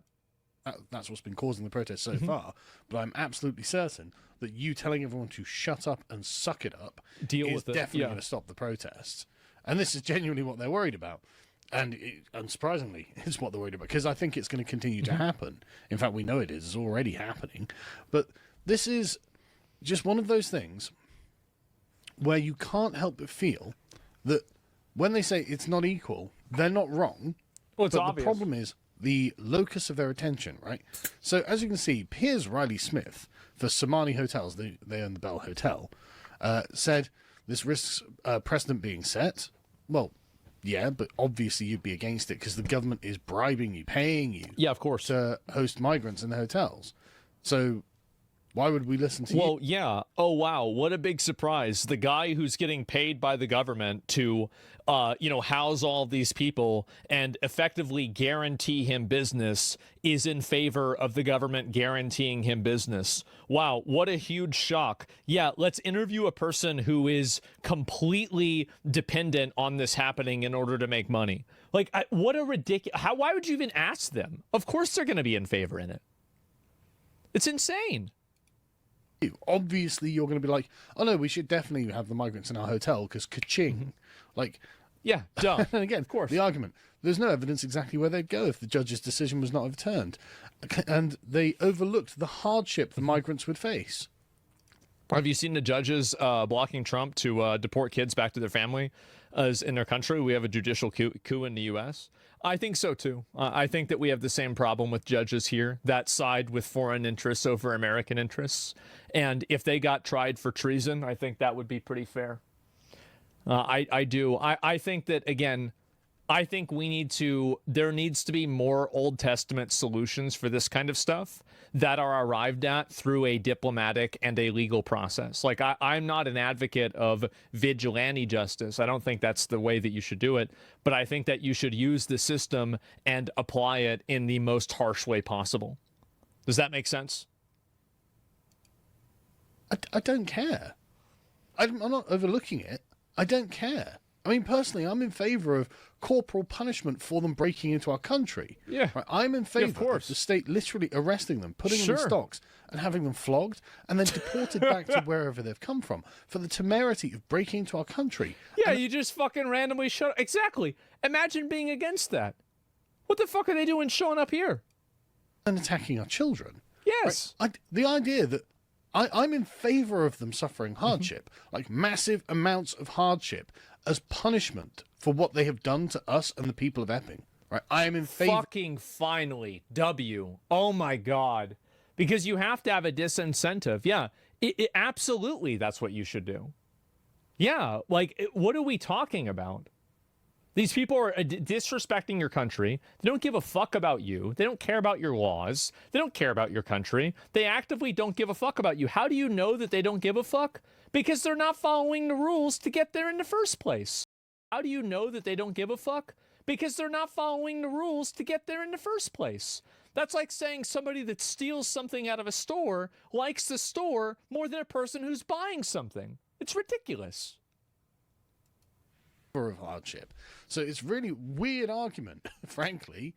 But yeah, the protests have already happened. There was a woman here who went up to the what was it? The Epping Forest District Council building, put up a British flag, and she was arrested.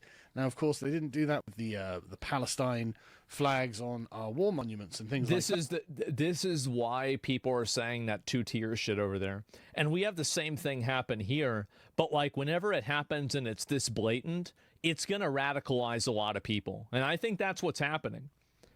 Have you seen that Florida is removing pride flags on the streets? Yeah, I think it's a good thing. I do. I think it's a good thing. This is a identity flag. I don't think that any identity flags need to be approved and put there by the government. Like, I don't want to have a the only flag that should be flying. There are two flags that should be flying. The American flag and the state flag. That's it. No Confederate flag, no fucking Palestinian flag, no trans flag, no rainbow flag, nothing else. No Israeli flag? Absolutely fucking not. NATO flag? Okay, all right. For NATO, if you want to have a UN area, yeah, you can have all the fucking, oh, yeah. Well, what about the area where it's like a diplomatic area? Okay, yeah, fine. You can have all the France and the UK's flags there. That's it. So, again, it shows you where the locus of concern is, right? Because what does put up a flag mean? A flag is a symbol. A flag is an embodied representation of something else. When you put up a flag, you are saying this territory is under the jurisdiction of the people and moral system it represents. And so when you put up the Palestine flag, that's being used as an embodiment of foreign people and the moral system of leftism, the moral system of extreme radical leftism, to say, no, this when you see this flag, it is a representation of the moral jurisdiction. Yeah, I don't want to see people marching around in my country with other flags. I don't. Like, you can say this is racist. You can say that it's xenophobic or whatever. I don't want it. If you want to go march in with somebody else's fucking flag, I don't want to arrest you if you're in America. You got the First Amendment. But I'd love to buy you a ticket to go over there and stay there one way. It's annoying. I don't like it. Of radical left-wing lawyers, radical left-wing politicians, and radical left-wing activists, and the foreign client groups that they represent. When you see the British flag, or more pertinently, the flag of... Stop them, but you won't. So shut up, pussy-ass bitch, change the topic. You really that mad? Of course I would. Well, we did, like, I did stop them. I did. So this is the thing, is that I don't see, this is a problem that I think some people like this have, is that you think that the solution is violence. Why would I want to solve a problem with vigilante violence? Why would I do that? No, I would just simply vote for people to make that decision in my behalf. And also, just because I don't like something doesn't mean that I have the right to stop it. A person has a right to express themselves in a way that I feel is distasteful and disagreeable, but that's their right to do it. Do you understand that? Do you get the difference there? I mean, you're getting banned, by the way. You're getting banned. You're done. But I just want you to understand that. It's not violence. You can stop them by law. Well, yeah. I mean, again, yeah, I don't like it. So, like, for example, like, I don't think anybody should drink alcohol. Like, I don't think anybody should gamble. I think it's stupid. But people do it. They do it all the time. By law? You can stop them by law? Yeah, he's a retard. Okay, let's just ban him. Then why are you advocating to stop them?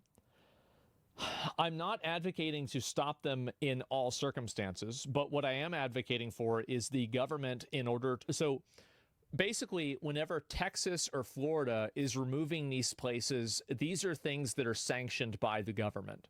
I think that the government sanctioning the presence of flags that are not national flags is effectively signaling an invasion of your own country.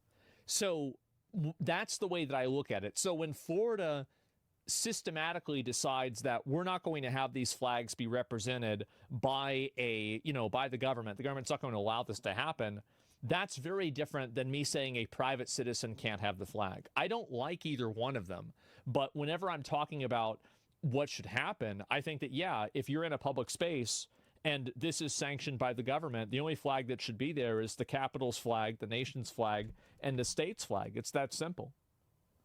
I'm just going to ban this person.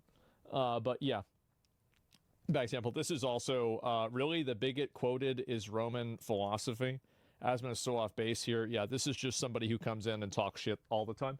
You're getting permad. Okay, so anyway, dude's been hate watching for a year. Yeah, he's just a retard. It's not even, should have been more respectful. Yeah, I mean, like, you could have had a conversation. Anybody who's rude to me like that, I just permaban. Like, that's just how it is. And so anyway, look into it real quick. It's for a gay club shooting. I have no idea about that. Why do people get so worked up over a fucking piece of cloth? Well, I mean, the same reason why people get so worked up. I mean, you realize, like, money is cloth too, right? In a lot of cases, why do people get so worked up over a piece of paper? Like, what a stupid way to patronizingly compartmentalize the issue and just make it sound stupid. Like, you're just being dishonest. You're being dishonest, and everybody knows it. George What that states is this is under the moral and legal jurisdiction of the British people, and in the case of England, the English people, and it is their interests, their rights that are being upheld, their claim to the country that is being represented in the flag. That's why they arrested the mother of Epping, and that's why they didn't arrest the Palestinians. The police know which side they are on. They are the police of tolerance. The police are afraid of being labeled as racist, and the government that's there is also being afraid of being labeled as racist. And I think that a lot of the pro-Palestine people have successfully convinced and gaslighted enough of the population that criticism of that movement is racism. And I think also, like, there's a very big difference, like, most people probably are not, like, if you really explain the situation to them in, like, just a general sense, most people are probably going to come out on the side of Palestine. They're going to, at least the people, they're going to sympathize most with the people in Gaza. Like, not Hamas, not Israel's army, but if you tell them of the story of the way that those people are living, I think that you will see the majority of people sympathize with them. I do. Some people disagree. That's fine. That's my opinion. But I think these people are doing damage to the movement. And I think the reason why they do that, this is the big issue. The reason why they're doing damage to the movement is because a lot of these people don't really care about it. And you see this on, like, their loudspeaker horns, where they have, you know, like, the pro-Palestine sticker is on top of the anti-Trump sticker, which is on top of the BLM sticker. These people are just virtue signalers looking for a cause to fight for because they have nothing of any meaning or value in their life. And that's really what it is. They're just using these social causes as, you know, or political causes as social accessories for them to show off that they care about these issues. It's so obnoxious. The people cheering October 7th, nah. Well, yeah, obviously that's bad. But I mean, a lot of the people that are there, I mean, again, like, I think that if I explained the whole thing out, people could see kind of where I'm coming from. But at the end of the day, that's my point that I'm making. Nailed it with the overlapping stickers. Same with the collecting flags in Twitter bio. Yeah. It's so exhausting. And that's the real reason why they're so damaging. It's because they don't really care about these issues 9 times out of 10. They just care about being seen as a person who cares about the issues. And diversity. They are the police of the international multicultural global order. Of course. That's what they are here to defend. And that's why they have such trouble recruiting. That's why they have such trouble retaining police officers. That's why their job conditions are so difficult. They are, in effect, an army of occupation. They are here to protect an imposed globalist order that people never voted for, didn't want, and don't support. And so no wonder it's so difficult for them to keep and maintain recruits. No wonder there's so much resistance and friction between the police and the communities they are supposed to police. I remember this is meant to all be done by consent. Sure. But people just don't consent anymore. Well, they've clearly not consented. They've repeatedly voted against it. There's been protests against it. There's been people advocating against it, but it just keeps happening. At what point, like, whenever you can't vote to solve a problem, and you do vote to solve the problem when the problem isn't solved, again, you know, I say this, I hate repeating myself, but I do it every day. I know I do it every day. Is that when you make reasonable conversation impossible, you make unreasonable conversation inevitable. And that's what's happened, is that people have tried to talk about this for years, but they've always just been labeled as racist, and then that's it. They just get compartmentalized and then pushed off. Now there's so many of them that it's a problem. People just don't want this. Anyway, you might be thinking, well, hang on a second, what are you talking about? You know, what proof do you have that these judges are far left and that this is a liberal international order? Well, quite a lot, actually. And this is a remarkable article.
Sky News.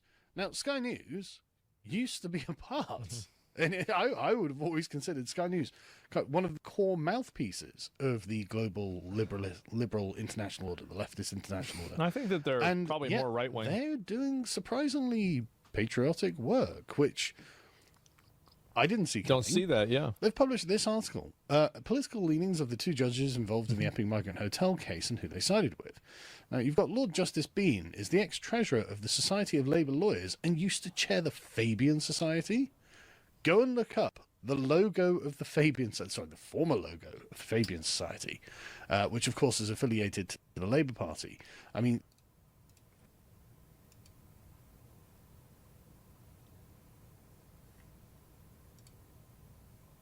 what the fuck?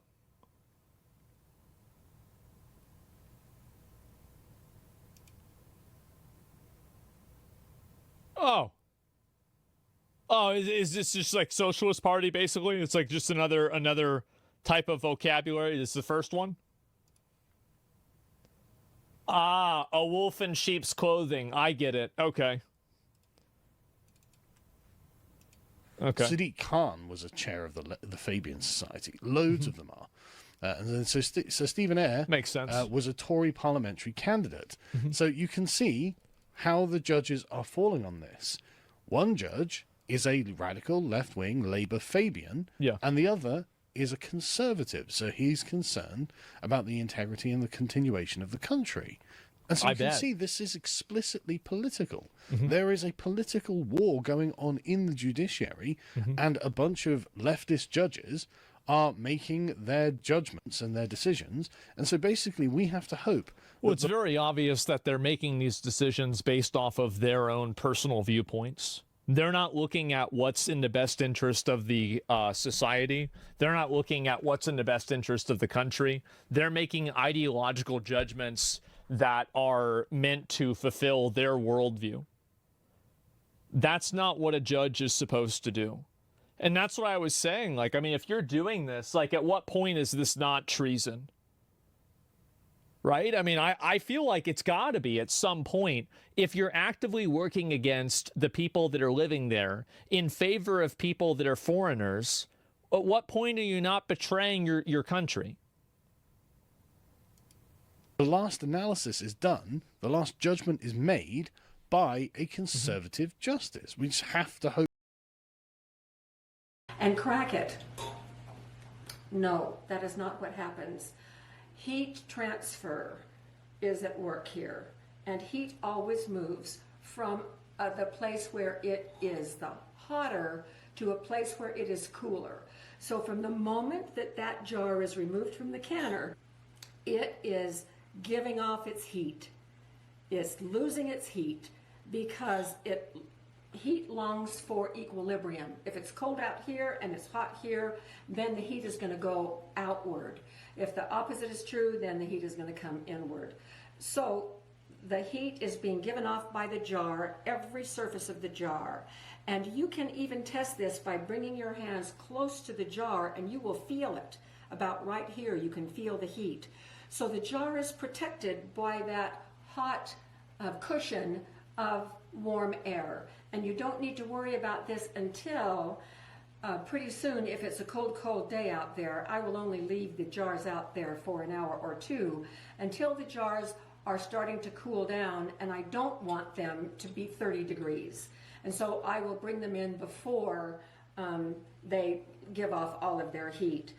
The only exception would be if it is a cold and windy day, that wind is going to come and brush away that nice warm cushion around the jar. So you may want to protect them by bringing them in the house. So we don't need to get overly concerned about it. Just use good common sense and pay attention to temperature differentials. Probably these three things will cover about 95% of all canning jar breakages. Now, I have to confess, I used to teach statistics and research to graduate students. And for my statistics students, I would often say, anytime anybody quotes statistics to you in the middle of a conversation, there's a 97.24 chance that those statistics are made up on the spot. Of course, that's a joke because obviously I made that number up right on the spot and I usually get a good laugh.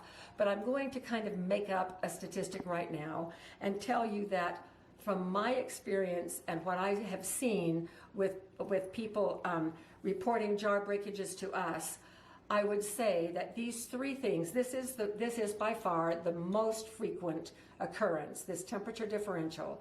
But I would say that if we take a few of these little precautions and make sure that we follow good practices in canning, then that should cover about 95% of breakages. Well, what about the other 5%? Well, that's the unknown. Who knows what causes that other 5%? When you do bulk manufacture of hundreds of thousands of jars, there is a probability, of course, that there are going to be inherent weak spots in some of those jars. It happens. And sometimes we can't diagnose what a break is. And so my suggestion is don't even worry about those that you cannot diagnose. Don't spend any time thinking about it or worrying about it.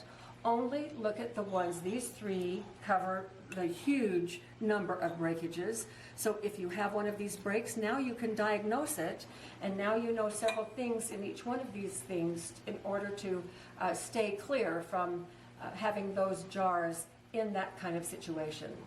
All right, now, as promised, I am going to demonstrate to you exactly what a temperature differential can do to a jar. We're going to attempt to break the bottom out of a jar so that you can see it. And I am going to get our mock. We should do kiss.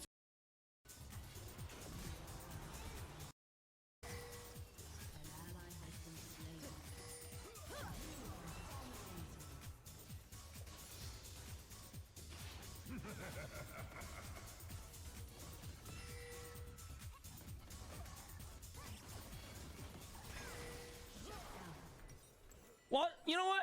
That's worth it. I'd rather give it to the Zyden than the Zoe, to be honest. That's actually worth it. Fuck, you know. Look at this slaughter. Oh my god. You know what's so funny? When people... Never mind. I remember when I told that to Panna. I was like, yo, Panna, do you think you can go against me if I went Draven against your Ashe? He was like, I think I can sustain myself. I told him, I'll make sure you have less than 10 CS.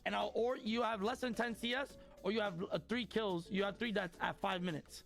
He said there's no way, or some shit like that. People don't realize like the levels. There's levels to this shit. I'm telling you, there's levels.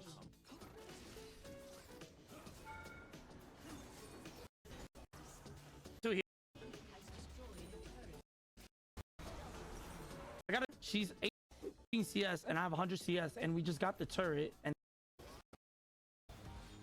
Are you flashing, brother?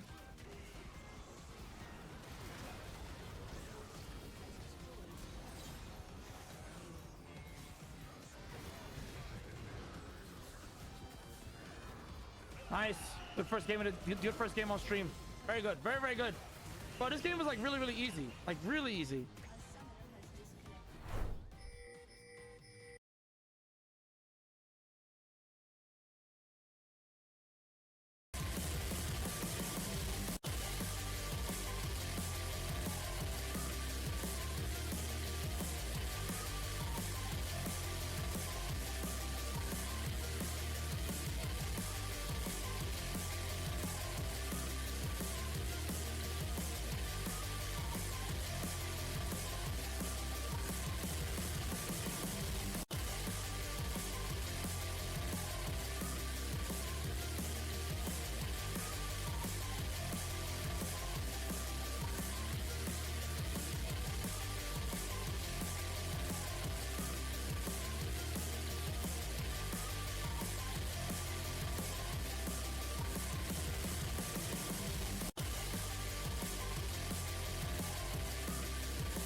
I know who you are as a person.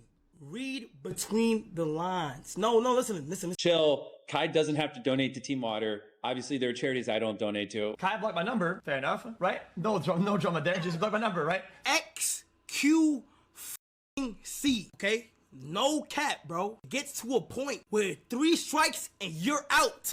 Kai Cenat now wants to ruin Mr. Beast's Team Water charity. I know, when you hear that, you might be shocked and maybe even find it unbelievable, but it's actually true. As you know, Kai Cenat hasn't donated a single penny to Mr. Beast's Team Water charity yet, and when asked about it, he literally criticized the charity. Because of who you are and how your humor and like how you are as a person, I'm not holding this against you. Some people think this is just drama happening between Kai Cenat and XQC.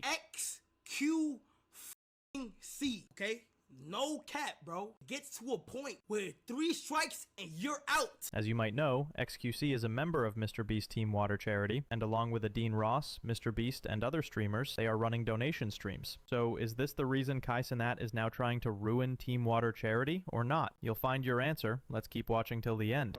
So, as you know, from the beginning, when everyone called out Kai Cenat to donate to Mr. Beast's Team Water charity, he was accused of not participating and giving no response. Despite multiple times Mr. Beast reaching out for help, he just didn't pick up the phone. I think I have 2 different Kai Cenat numbers. See if he answers.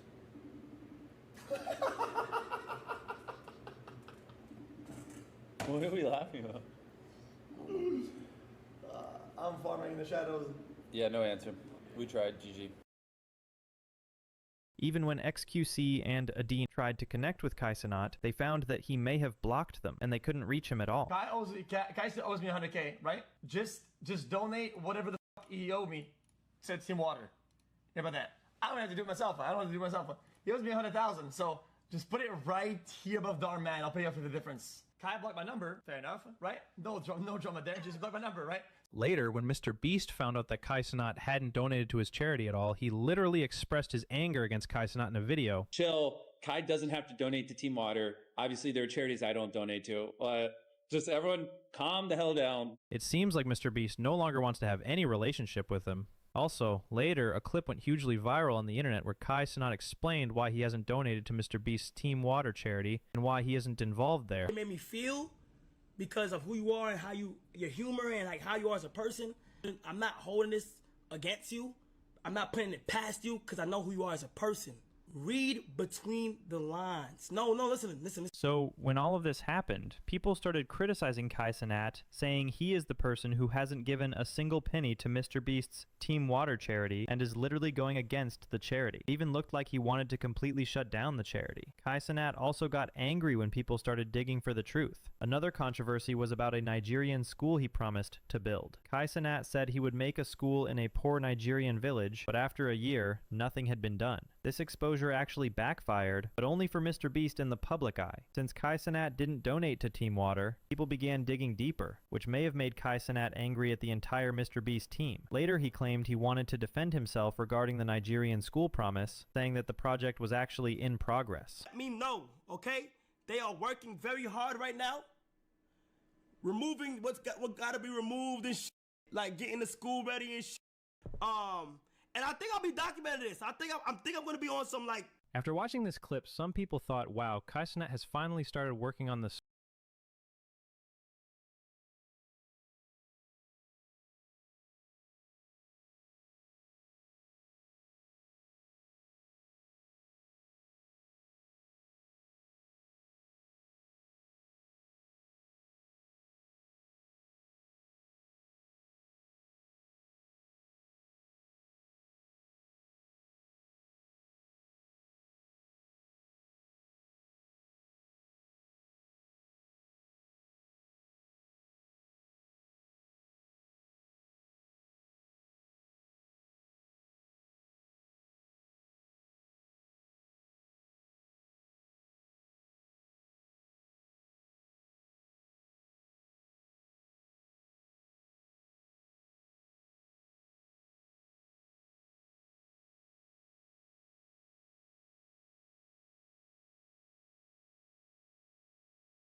hope that that's the case, because otherwise we get and let's be real, I think the system is just going to essentially sort of not rig it, but be structured in such a way that the highest level of judges is definitely going to be the international lib types, and they're going to rule in favor of the foreigners, and they do it every time. It's not an accident that this happens. Do you think AI will replace judges? I don't know about that. And this is again the purpose of the system is what it does. This is how it operates for a reason. This is the two-tier nature of the system. It is designed to extract wealth, extract power, extract resources, extract anything that it needs, manpower, out of the native population of this country, and then use those resources, use that power, use that money in order to facilitate the plantation of this country with foreign colonies. And it doesn't matter how much you object to that. They will just arrest you. Yeah. Agree with them or you get arrested. Yeah. What I think is so crazy about this is that, I mean, this is the kind of stuff that's like, I mean, this is like third world country behavior, and people just for some reason put up with it. I don't understand about this. How are you not pissed off about this shit on a daily basis? Well, I'm not really. The reason why I'm not pissed off about it, if you want me to be honest, is that I don't think that it's going to last. I think that eventually, it's very clear that a lot of this stuff is getting to a boiling point. And I think that at a certain point, everybody is going to, and you're seeing this all around the world. I mean, this is like an international zeitgeist that's happening. You're seeing it in America. You're seeing it in Japan. You're seeing it in Australia. You're seeing it in Europe. Like, whenever it's happening all across the world, there is a global refutation of the idea that people are just going to be interchangeably, relocated to the countries of their choosing. Like this, it's a worldwide crash out. I don't believe this is boiling point. I doubt it'll happen. Well, it sure looks like it's happening. Will just use the system against you, make their rulings against you, regardless of how ridiculous it looks, regardless of the fact that they know that this is going to cause protests, way more protests. It strikes me that actually conceding on these points would have been more sensible, but no, now it's being drawn to a close. It's being, pushed to a head on all of this, on this particular issue. It's like, okay, well, I mean, the people of Epping have nowhere else to go. The people of Britain have nowhere else to go. Yeah, they're stuck. The foreigners you're bringing in absolutely do have somewhere else to go. And at some point, it looks to me... Well, it doesn't matter whether they do or not. Like, their problems, like, there are so many people that have problems in the world. You can't fix everybody's problems. It's an impossible task to begin with. Like, the situation will become so dire and untenable that it'll just be not worth their time to stay here. And then we will be left with our treacherous judges, our treacherous politicians, our treacherous police officers. See, even he's saying it. And they won't even have the foreign constituencies to back them up. Anyway, you've got things like this, which is just crazy. A boutique hotel owner has rejected $3 million contract to house migrants, saying it would harm the village. Wow. And this is the reason. See, this is the marriage between the business class and the governmental class, and that they create as a collective the ruling class, because the business class receives money that's collected by the governmental class through taxes. That's what happens. Not obviously this hotel owner is the crazy one, but it's crazy how this is the situation that we're in, right? As you can see, James here, a boutique hotel owner in Cambridgeshire has rejected a £3 million 7-year contract. That's not much for us for 7 years. Saying it would harm the village and refused to be $3 million part a year. of the arrogant government's asylum system. Yeah. What an absolute patriot. If you're ever in Cambridge, go and stay at Willingham House. We have to absolutely support the patriotic people of this country who refuse to be bribed by the state, and they refuse to take part in the replacement of the British population. They refuse to be a part of this system because this system is going to age badly. When it comes to the end of all of this, people are going to be like, wow, you were complicit in this. I mean, for example, and Elon's been making... No, I think that's what's going to happen, is that if the people that are against immigration ever get in control, the people that were advocating for it and facilitating it, if I were them, I would leave the country. I would leave the country. I would get out of there as fast as I can. Because I think it's pretty obvious what's going to happen after that, right? It's just pretty, like, I mean, like, what are we doing? It's pretty obvious. A lot of noise on this recently, which is absolutely superb. The government in Britain is bribing owners with multi-million pounds for 7-year contracts to house illegals. Their goal is obviously to amplify and extend the illegal migrant tidal wave, not reduce it. Anyone saying otherwise is a liar. Thankfully, this good man rejected the bribe. Completely true. Completely true. This is an incentive to get more illegals into the country because, frankly, they have decided that the native constituency is an unwinnable battlefield at this point. Well, I mean, if they're allocating $3 million to this hotel owner, that means that's $3 million that's not being allocated to the people that live there, who have lived there for 100 years, like hundreds of years. That's really the issue right there. Can't politically compete with the natives, so now they have to start courting foreigners. They're smart enough they would stop right now. One of these hotel owners into a billionaire doing this. They turned him into a billionaire. Like, Britain's first billionaire migrant hotel king. Meet the type. See, this is the kind of stuff that, in my opinion, this should not be partisan. This should not be a partisan issue at all. This is the government that is forcefully extracting money from the population and then reallocating the money to some other random fucking guy and paying him to house a bunch of fucking migrants. They're not even citizens. Some fucking random migrant illegal immigrants. It's wrong. It's absolutely wrong. This is the kind of stuff, like, again, everybody in the entire country should be united against this for no other reason than the blatant corruption that it indicates.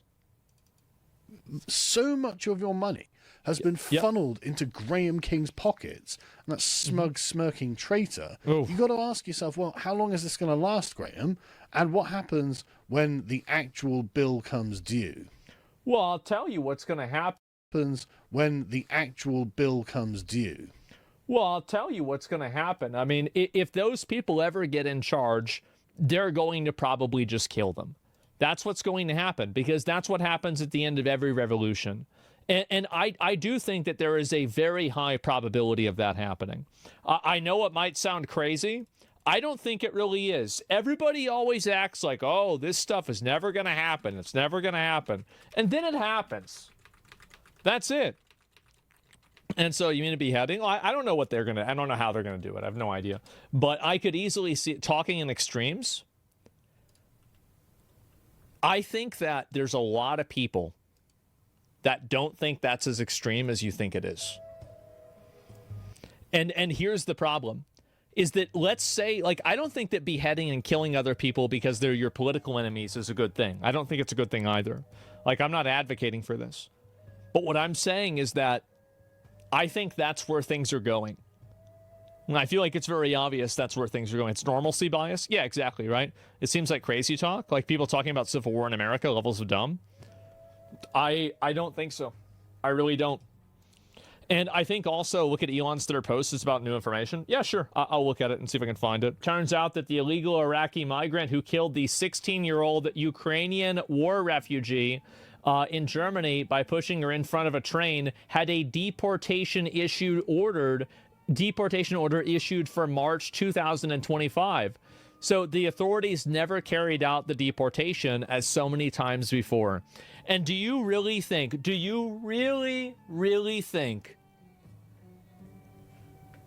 that the people that are over there are going to say that what I was not really advocating for, I was saying was going to happen? Would you really think that they think it's too extreme? You really think that? People wanted to, the thing is, I think that everybody really doesn't understand how absolutely fucking savage human beings can be.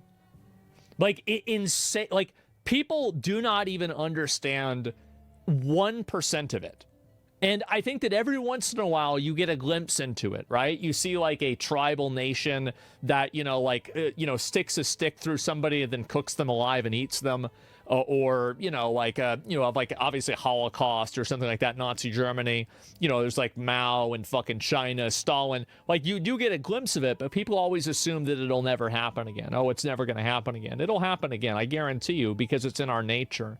It's in our nature. This is what people are programmed to do. They're killers by nature. And I think that's what's going to happen. That's why, for example, we've never been able to get rid of murder. Murder's never been removed. Like, people were killing each other 5,000 years ago, and they're still killing each other now. Nothing's changed. Oh, he's got shorts today, posting YouTube videos. Yeah, really? You think so? And killing a child by bus is savage, so what goes around comes around? Yeah, I mean, obviously people are going to be furious about that. The cast of 2020 gave a glimpse of what happens when the veneer of civilization comes off. Yeah, I think it's going to be a lot more extreme than what people imagine. Why does Elon call the other person illegal, but she is a war refugee? Iraq also had a war. Well, because the person had a deportation order and she didn't. Look at the next story. Let me see what this is. Talking brutally stabbed to death by a 15-year-old migrant boy. Oh boy. It turns out that the killer had 6 previous serious crimes, including harassment and assaulting police officers. But he was free to roam the streets, and he killed Leo. Wow. Do you guys still think that it's extreme? You really think that? You think it's extreme? Where do you think the suicidal empathy ideology comes from? It comes from people being systematically indoctrinated into thinking that their own culture is problematic by nature, but all other cultures that exist are not. The reality is that everybody has killed everybody, right? Just like throughout history. And so nobody really has a monopoly on this kind of stuff one way or another.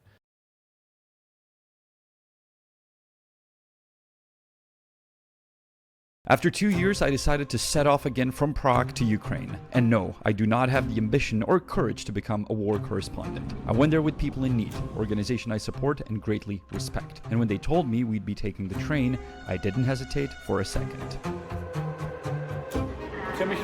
Platform 3. The train from Prague to Kyiv runs every day. Most of the passengers are women, children, and elderly. Always wanted to be that YouTuber who reviews first class on Emirates. But here's a lovely train bed. It runs overnight, and in the morning, you have to transfer in Przemyśl at the Polish border. When going to Ukraine, you have to change trains in Poland because the gauge of the tracks is different in Europe and in Ukraine. Ukrainian trains are quite modern and surprisingly fast, and the journey from the Polish border to Kyiv takes another 9 hours. It's definitely much more comfortable than driving, which I've done several times in the past, back in 2011, even with Honza. Wow, to je lustr, kámo. After 23 hours, you arrive here. Jsi z Kyjeva? Ne, jsem z Mykolajeva. Z Mykolajeva, super. Jo, a co tady děláte? Já tady jsem s Člověkem v tísni, což je organizace, která tady pomáhá a budu tady točit, co dělají. The People in Need mission in Ukraine is large and helps in many ways. This time we're going further east, closer to the front line.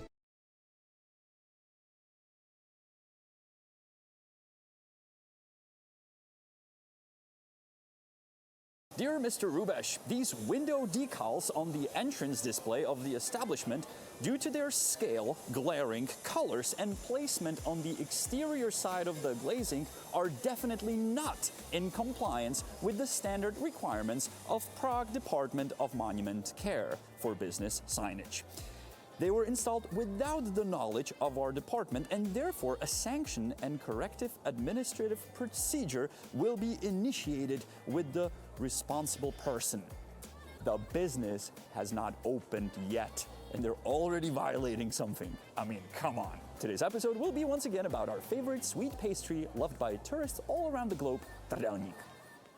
And just in case you're a first-time viewer of our show, the sweet pastry that every single tourist has in their hands has nothing to do with our country. It came with the tourists. It's like spaghetti meatballs. You will not see those in Italy. You'll see them everywhere else. Or California roll with sushi. That's not a thing from Japan. Or like thinking Taco Bell is a Mexican food. No, it is not. The fact that it's everywhere doesn't mean it's local. Just like this sweet pastry has nothing to do with our country. It was not around 15, 20 years ago. It came with the tourists. This is one of my absolutely favorite streets in Prague, the Bridge Street, Mostecká, because it leads up to the Charles Bridge. And if you're thinking, well, finally there's going to be a place to get this sweet pastry, there is already 5 of those venues on 230 meters. In other words, every 30 meters there is one. So there will be a new one. We actually found out the news that they're gonna build this new venue from an Instagram post by this guy who happens to show off with building new places like these. Za mnou to poznáváte, to je most. A hnedka tady je ten modrý domek, ta směnárna, tady tohle. Tady bude Trlo kafe prodejna. Slušný, ne? Tady údajně teď dělají obrat 3 miliony měsíčně, takže dělat 1,5 nebude zase tak těžko. Nic lepšího už fakt nejde. He did get some nasty comments from Czechs under this post. One of them, my favorite, saying, "You're saying it like you're opening a children's hospital." And yeah, I agree with that. Look, I did my best. Like here in this blue house, I'm gonna open a Trlo cafe. Like, man, we're gonna make some cash. The amount of tourists that buy this pastry blows my mind. But hey, that's free market. I have nothing to criticize. I mean, I can criticize it, but there's nothing I can change about it. The only person that can actually change it is the tourists. If they stop buying it, they will shut down. But if they keep buying it, obviously they'll be opening new venues. And since the building is privately owned, we cannot do a thing. Kolik procent z toho je trdelník? No, ale mám defaultu tak 50%. 50% jsou trdelníky. To je hustý. So she said 50% of the truck is leftovers from trdelník. And who pays the trash? We do. The tourists don't pay that. It's not included in the price. Well, here's the price of the trdelník. It's 12 euros, but you're going to throw it away, so there's an extra euro fee. Oh, I wish that could be possible. But let's be fair. If all the house owners decide that they only want trdelníks in their bottom floors, they can do that. I really hope they will not. So anyhow, 6 venues, but believe it or not, there could have been one selling the sweet pastry not on the street, but actually on the bridge from the 14th century. I am just entering the world famous 14th century Charles Bridge. Technically it's the same street, but we're on a bridge. And the company that we just showed that already has 2 venues in that street, I can see both of them, wanted to be here as well, right on the bridge. This house, though, is not privately owned, but it's city-owned. So they had to apply to get the space. And no, they didn't apply with just one company. They applied with 3 different companies to win. Rio International, Trlo Cafe Development 1, and Bubblify International. All 3 companies, same one owner. And did they win this space, this venue? No, they did not. The city is sort of fed up with all the trdelník stands all around, so they simply said no, and they let a different company win. So believe it or not, there's going to be a traditional Czech bakery with traditional Czech... No. So you wonder who actually won the space. Well, believe it or not, there is going to be a gallery. The space was won by a company called Iris Factory Czech. And under the word gallery, what do you imagine? Do you imagine some pictures that you can buy hanging on the walls? No. It's gonna be one of those, we'll take a picture of your eye and we'll print it out for you for 40 euros and here you can buy it. For the space of 16 square meters, this company offered to pay to the city 15,000 euros a month. So every month they'll have to make more than that to stay in profit by selling pictures of Iris to tourists. So 15,000 euros into the city's pocket, or more specifically Prague 1, the small district where all the tourism is. Even the district themselves, they say, we're unique in one thing. We make a lot of money from renting out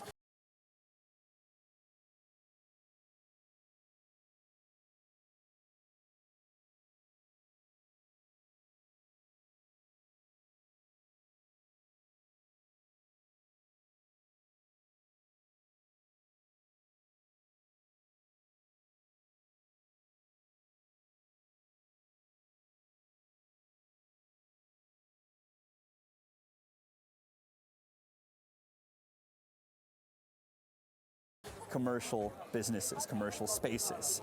And they even show how much money they make in total as the city part. They make 40 million euros a year. Now, will 15,000 euros help them? How will they use it? Will they use it to benefit locals? Or maybe locals would benefit more if you would rent out the places, the spaces, for something the locals can actually use. I mean, I'm a local, I walk here every day. Will I want a picture of my iris? I don't know. Most likely not. By the way, the idea of taking a picture of your eye, of your iris, and then printing it out, I've seen it in other touristy locations. So if you know of a place like that in your city, let us know in the comments below. There is already one place like that in Prague. The idea is you gotta have a product that's really cheap to make, which you're just printing a picture, and you can sell it for a lot. In this case, it's quite unique still, so I guess tourists will love it. So we got two choices here. Make a lot of money or make something only for locals that they will love. Well, I believe there's a third way. You can actually make something where you still make some money and tourists will love it and the locals will love it and use it as well. And the example is just around the corner. Before I show you the place I want to show you, I will also answer a question that I get asked a lot in the summer, and that is, hey, what's that partner of your video that will provide me with an eSIM card so I don't have to overpay for roaming fees? Well, the name of the partner is Cecily. Is he proposing? Woo! Did you actually propose? Wow, congratulations, man. Thank you. That's so cool. Congratulations to you. Congratulations. Where are you guys from? Belgium. Belgium. Okay, that just happened. Oh, well, anyhow, if you're also planning to travel to a foreign country to propose to your loved one, you may want to remember that with someone taking a picture and then sending the picture to other loved ones you have abroad. So get your eSIM ready. Don't look for physical SIM cards when you travel to the country. Just get it before you go. Go to Saily.com. The link will be below the video. And don't forget, when you check out and use the code HONESTGUIDE, you'll get 15% off.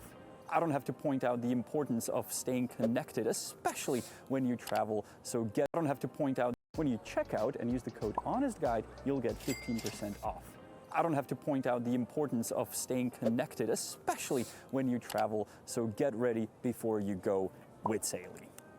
So thank you, Saily, Get Saily. Congratulations to you guys. And let me finally show you the place where I believe the world of tourism and locals meet under the city-owned roof.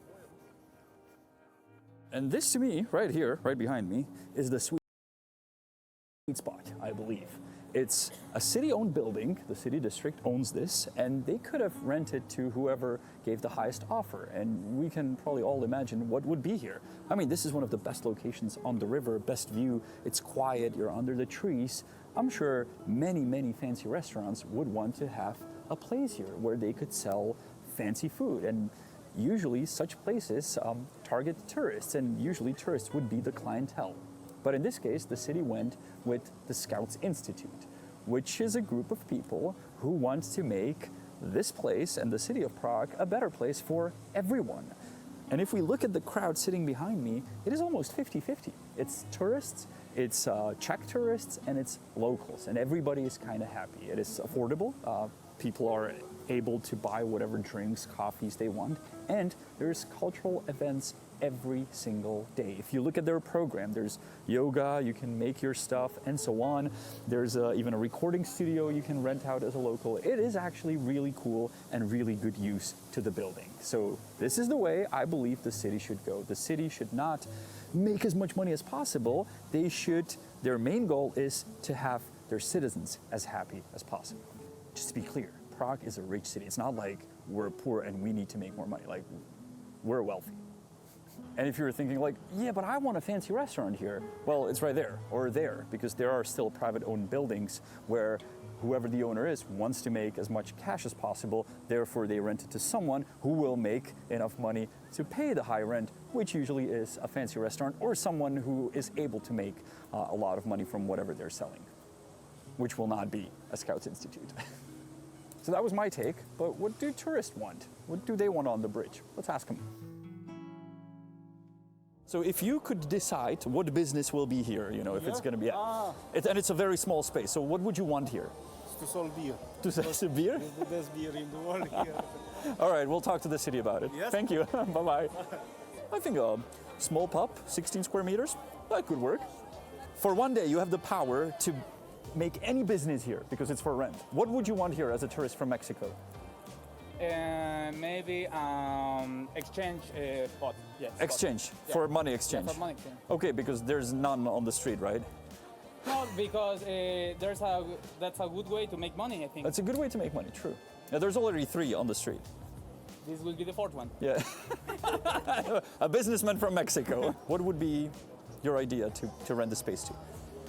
Oh, that's a hard question because it seems to have everything here. So We have everything here? Yeah. So you don't miss anything?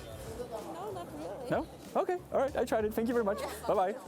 We were not successful with fishing for good ideas with what to do with this venue, but if you ask me what I would want here, I believe the city should not rent it out to someone, but they themselves can start a little business. Let's call it a tour guide, honest guide business, where every hour there would be a guide that would walk you across the bridge. Would take an hour, you would pay a certain fee, and he or she would explain to you what you're seeing, what are the statues, why are they interesting, and so on. And it would not only benefit foreign tourists, Czech tourists, but even locals. I mean, when I was guided across the bridge by a friend of mine, I was like, wow. But that's not gonna happen. The real estate agent from the beginning is right. Yet another stand can happily live here and please tourists from all around the world. And if I can find something positive on this whole case, that's a message to the building owners. I think you can charge much, much more for the rent. Spending a day here on the street, it's madness.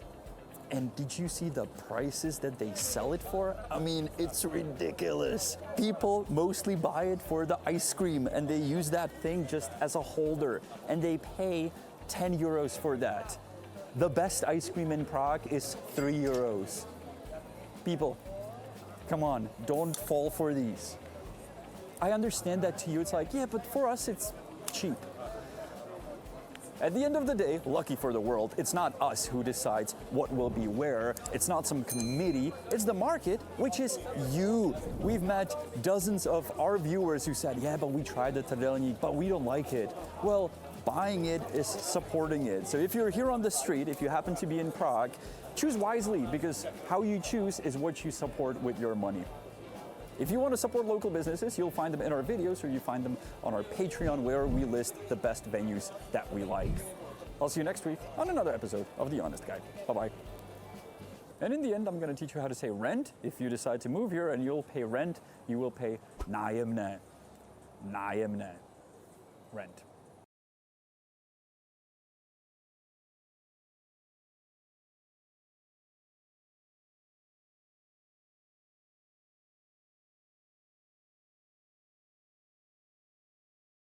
Don't you love it when YouTubers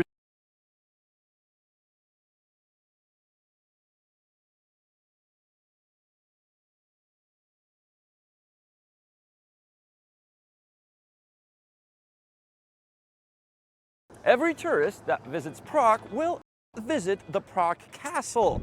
We are guides in Prague and we will do not that. We will show you places around the castle that may improve your overall visit because you might just miss those places and your guides may not tell you about them. Starting right here on the square that leads up to the gates to the castle, there's a few things I want to mention. I mean, the beauties of this square are these 2 beautiful lampposts. There are no longer any more in the city except for 1, so you can check out 2 here. Just to clarify, there's only 1 lamppost on the square. The second one can be seen from the square if you zoom in really far.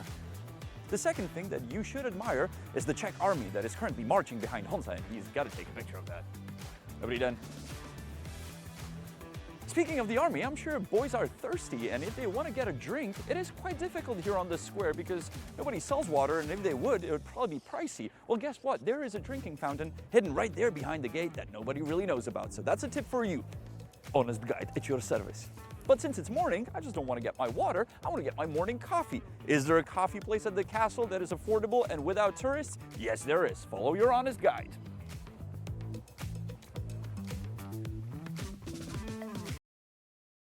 How to beat over tourism in Prague? Take 5 steps to the left, 4 steps straight again, 5 steps to the left, and everybody's gone.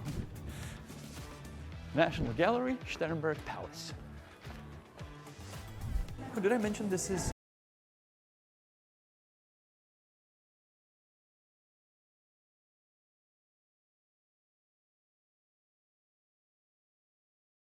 Look, here's a little Prague Panorama journal, right? It includes information like what's, I guess, nothing really interesting. Anyhow, how much would you pay for this? A couple euros. Like something. 2 euros? Yeah. Would be a decent price, yeah. I paid 30 euros for this. Oh, how come? Oh my goodness. Well, you'll have to watch this video to find out. I've just bought this newspaper or a leaflet for 30 euros on the main square in Prague, and I kind of predicted it. Prodáte mi noviny? Noviny, jo. A prodáte mi je? A kolik stojí? 750. 750, to beru. I'm buying a newspaper for 30 euros. Unbelievable. It's the most expensive newspaper in the world. It usually gets changed every 3 months. So in 14th of June approximately, we'll be changing it, okay, like to a new title after that. That's great. You got some great tips here. Okay. Yeah, actually it's also like all the rates, about the transportation even, which you usually suggest, I know. Yeah, there's some great tips here. I wonder where you got the tips for the tips. I must agree, this is the most expensive newspaper I ever bought. That's true. I won't lie, to be honest. You most likely still remember our videos regarding red umbrellas here on the square, which were sellers of hop-on, hop-off tickets for rides that will show you around Prague. And so they could sell the tickets here on the square, they were actually claiming to be charity because sales of products or any kind of tickets is prohibited on the square. Now we filmed about it, we pointed it out, and the city actually reacted. It took them many, many years, but they came up with a new city ordinance that prohibits connecting tour buses, tickets, and charity being put together. Therefore, these people could no longer do their business starting of 1st of March. And really, we came to the square with our camera on the 1st of March, and the red umbrellas were gone. And we were like, wow, this actually worked. But this is 2 months ago, and these guys came up with a new trick that you've noticed because hundreds of you guys send us pictures of red umbrellas hanging around on the square. And you were like, hey Yannick, what's going on? You said in the video they're gone and they're back. Relax, chill, let me explain. Oh, and by the way, I actually kind of predicted this. We shot this back in March. Before we move to tomorrow, let me say one more thing because we're obviously debating with Honza, what will these guys do to stay, to remain on the square? What's the new trick they will come up with? And we actually came up with a few, and one that we published in our videos, and that is simple. They don't have to pretend to be a charity. They can sell newspaper because you can legally do that. And they can sell the newspaper for 30 euros and give you a free ride. So I just wanted to put this on tape before we actually move to tomorrow. I really hope my fortune telling is wrong, but if we're using this footage, most likely I'm right. Now on the 1st of March, we were here on the square with the mayor of Prague 1, with the official from the city hall himself, who was very proud to introduce the new law that got rid of the, as he said, fake charity street vendors. And really, they were no longer here, but they came back.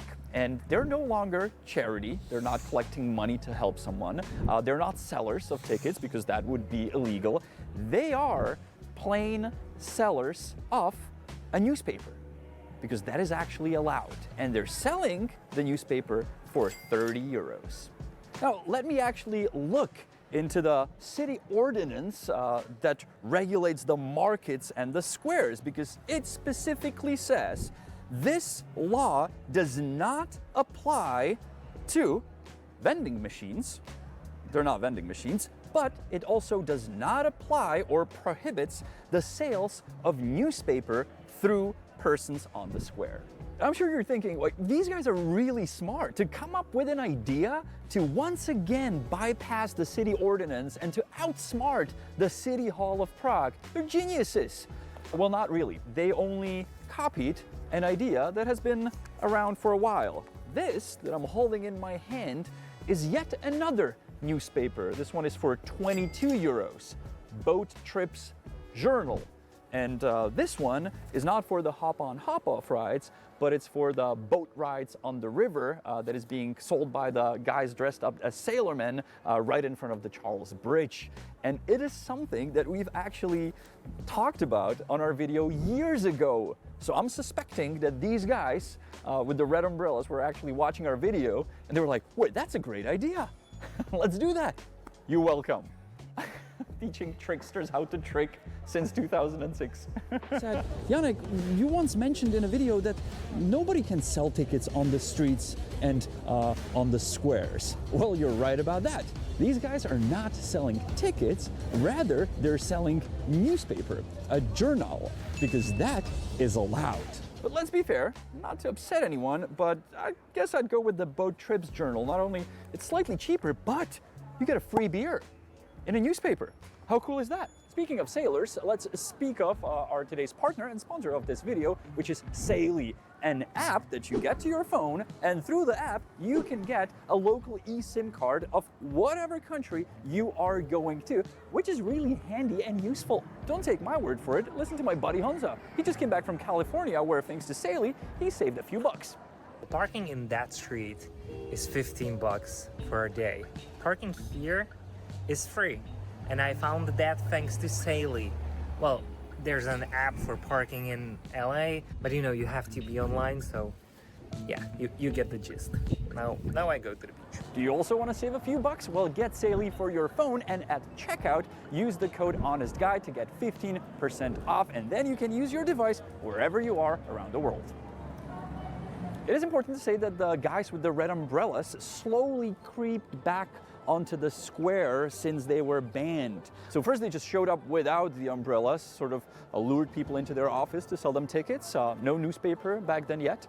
Then they had red vests. Then they showed up back with the umbrellas. Then they opened the umbrellas, and now on the red umbrellas they even have the text saying that they sell newspaper. Now obviously, despite what their umbrella says, these guys, yes, are selling newspaper, but what's included in the newspaper is their tour on the little red bus that shows up once every 30 minutes here on the square. What's it like on the bus? Well, Honza actually experienced it for himself. You can check out our older video. Let's get serious for a moment.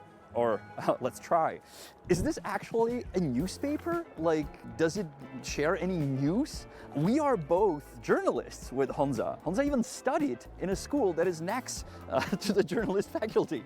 And no, this is not a newspaper. This is AI, almost close to AI generated stuff, where you won't really find out anything new. Let me read you a part here.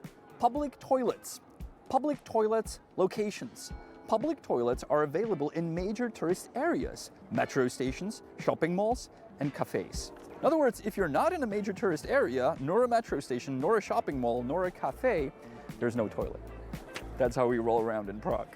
Most people just can't use a toilet. They're like, I really need to use the bathroom. I have to go to a metro station.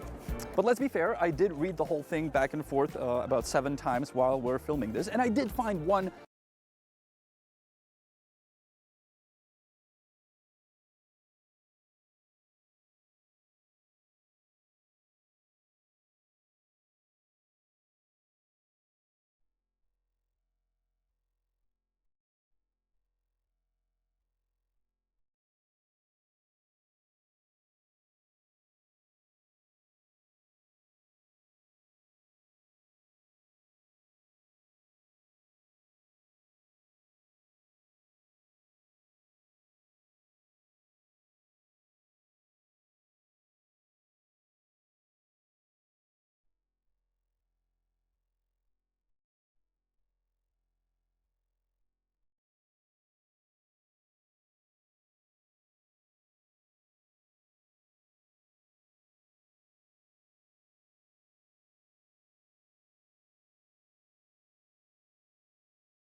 of information that is useful. Since you paid 30 euros for it, you can actually find out that for 5 euros, you could have bought a full day ticket. That in Prague is valid for the transportation from the airport, is valid for the trams, is valid for the buses, for the ferries, for the funicular when it's running, for all the trams, all the metro. And it's Dobrý den, tady já mám dotaz, jestli mě můžete spojit na taxi tým, já jsem tady s panem řidičem, který předražil cestu turistkám. Dobrý, já vám tam pošlu radši hlídku z Prahy 1, ti dám do Jo, to jste zlatý. Dobře, díky. The last time that I covered the topic of Prague taxi drivers was 10 years ago, back in 2015 on the show Prague vs. Crooks. At the time, an organized group of taxi drivers was given suspended sentences for scamming tourists. One city official was also convicted. He was taking bribes from them and sharing information about inspections. In all honesty, I did not want to go back to the topic of Prague crooked taxi drivers, but when a shady cabbie pulled right in front of Honza as we were filming in downtown Prague, we just couldn't ignore it. As I was meeting my colleague downtown, I noticed a taxi driver who stopped right in front of us. The driver had just arrived from the airport and started charging his passengers. The tourists who were just heading into the nearby hotel told us that they paid 60 euros. So I went to ask the driver for his version of the events. Dobrý den. Můžu se zeptat? And he did not feel like talking to me. Vy jste teď teda přivezl cizinky z letiště a můžu se ptát, kolik to stálo? Ještě jednou? Dobře. Dobře, tak já ho dám takhle níž. Kolik jste naúčtoval těm dámám za tu cestu? Tak jo, takže vy jste naúčtoval za cestu z letiště 1500 korun. Ne. Nebylo by lepší za těma holkama jít a vrátit jim to tu cestu? Já se ptám? Just to be clear, not only I did not want to go back to the topic of shady drivers, but I did not want to film this specific episode with this cabbie. I've asked him multiple times to give money back to the tourists, to which he simply said no. The driver ends up calling someone on his phone and rolls down the window. Whoever it was, he wanted to listen to our conversation. Tak já se ptám. Vy jste těm turistkám naúčtoval 1500 korun za cestu z letiště? No. A oni tvrdí opak teda. No, to je tvrzení proti tvrzení. Ještě něco? Yes, I will add something. This is not one against one. This is 3 tourists plus Honza who saw the situation versus you. Čekáte se mnou na taxi tým? Nemusím na vás. Nemusíte, no jasně, vůbec nemusíte. Vůbec nemusíte. Ještě něco, co to? Ne.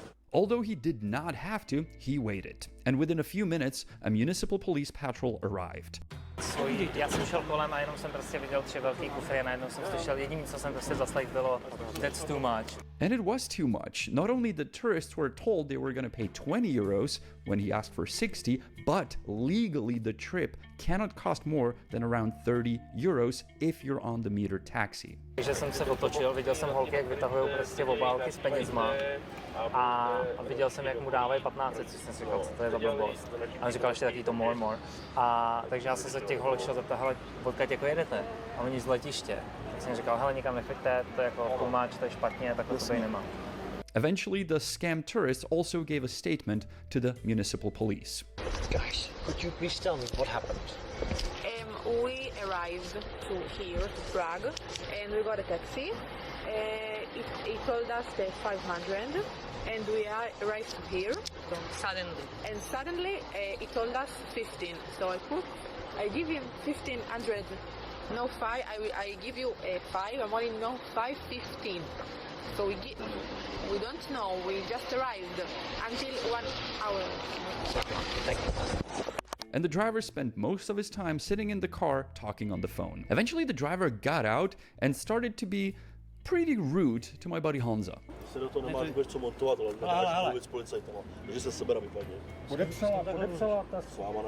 Luckily, the city police officer stepped in and shut him down.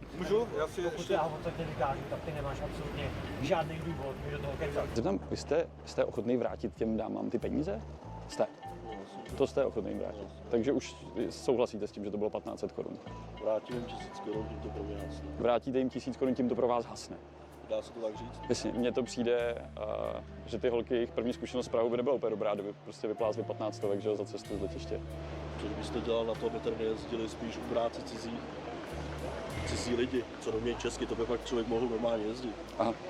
After some time, the dishonest driver decides to give the money back to the tourists. Dobrá, inkasoval jste od nich 1500. Vrátíte jim a teďka jim od nich vám teda zaplatí z toho těch 742. Nechcete. Dobrá. Takže pán je ochoten peníze vrátit, takže prosím. But as one of the officers rightly pointed out, returning the money does not change the fact that overcharging did occur. Vrátím to dobrovolně, není problém, ale skutek se stal, takže... So the driver charged the 3 Israeli tourists 1,500 crowns for the trip from the airport to the city center of Prague, which ironically is closer than it would be in Tel Aviv for a trip. And he actually charged more than they would charge you in Israel, which I heard was an expensive country. By the way, fun fact, we're in a pedestrian zone where cars are not allowed to go to. And I'm not even joking. Víte, že jste byl dražší než taxík v Izraeli, odkud ty holky byly? Což je jedna z nejdražších zemí na světě. Já jsem v Izraeli nikdy v životě nebyl. V Turecku, Egyptě, a různě, co jsem procestoval, tak taky předvedl. Taky co? Taky předvedl. Taky předvedl.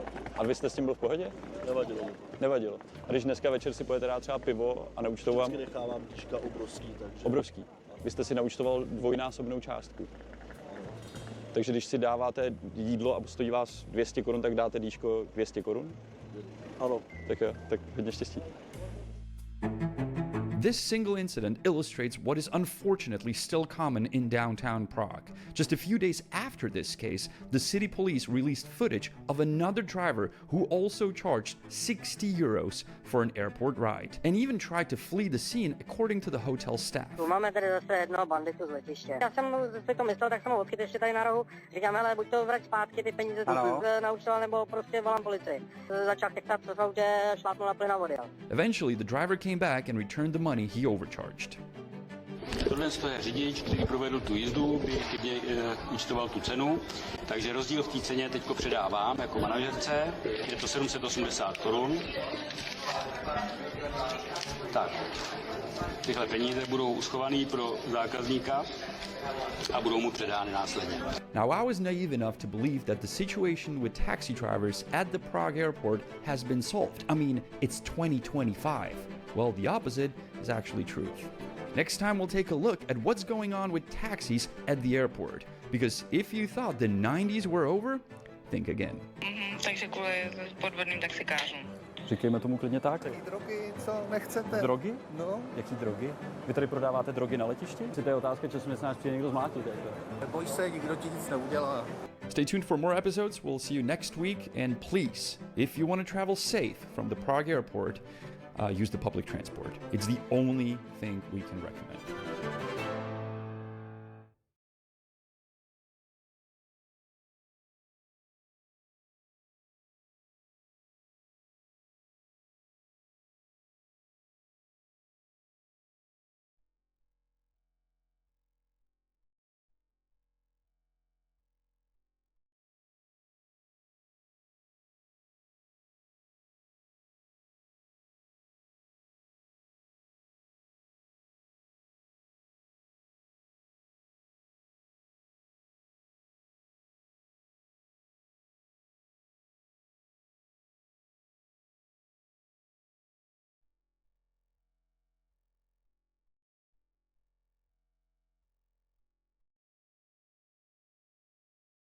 Therapy. I had to get ready really quickly because I booked a studio on Pier Space in Brooklyn, so I had to go grab a matcha. On it, like, it was just next to the subway. Like, I don't really like it that much, I'm gonna be honest. The studio, I was going to shoot for one brand, but then I found out I had to actually shoot for 2 brands, and then went to sushi counter immediately because I was starving. Coffee shop, because oh my god, how many drinks can Izzy have in one day? I don't know.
家可以分一半，给你当我的。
把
我送到你家去，办一办，给你办活。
don't stay home at all during What the a work week. day. I just like to be out of the house at all times. So I went to go grab some groceries. Okay, video's over.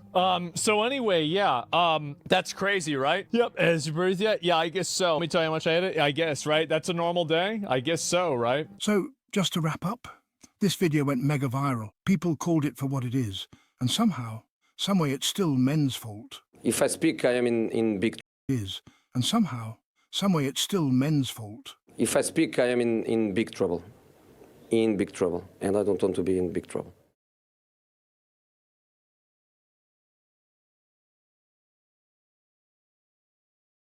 Welcome back to another League of Legends stream. Swedish. Come on, man. It's gonna jump to a minion, obviously. And now he's dead. Come on. Kill this guy.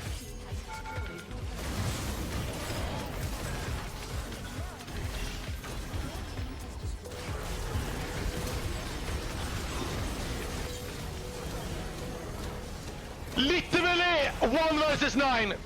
Literally 1 versus. Should be more play this game. Champ play down. It's on the drain for me. Play.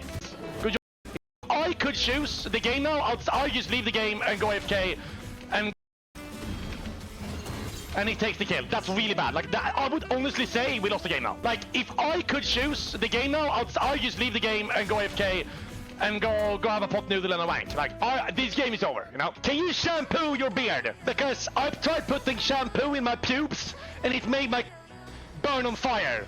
So I don't want to do that on my facial hair either. The first Malphite ever in League of Legends history to build Oblivion Orb. Can we get a clap in the chat? First ever Malphite to build Oblivion Orb over Thornmail. Poggers! They get a Nautilus, we have a Lulu. We have a Lulu, they have a Nautilus. They pick Nautilus, we pick Lulu. It's unfortunate.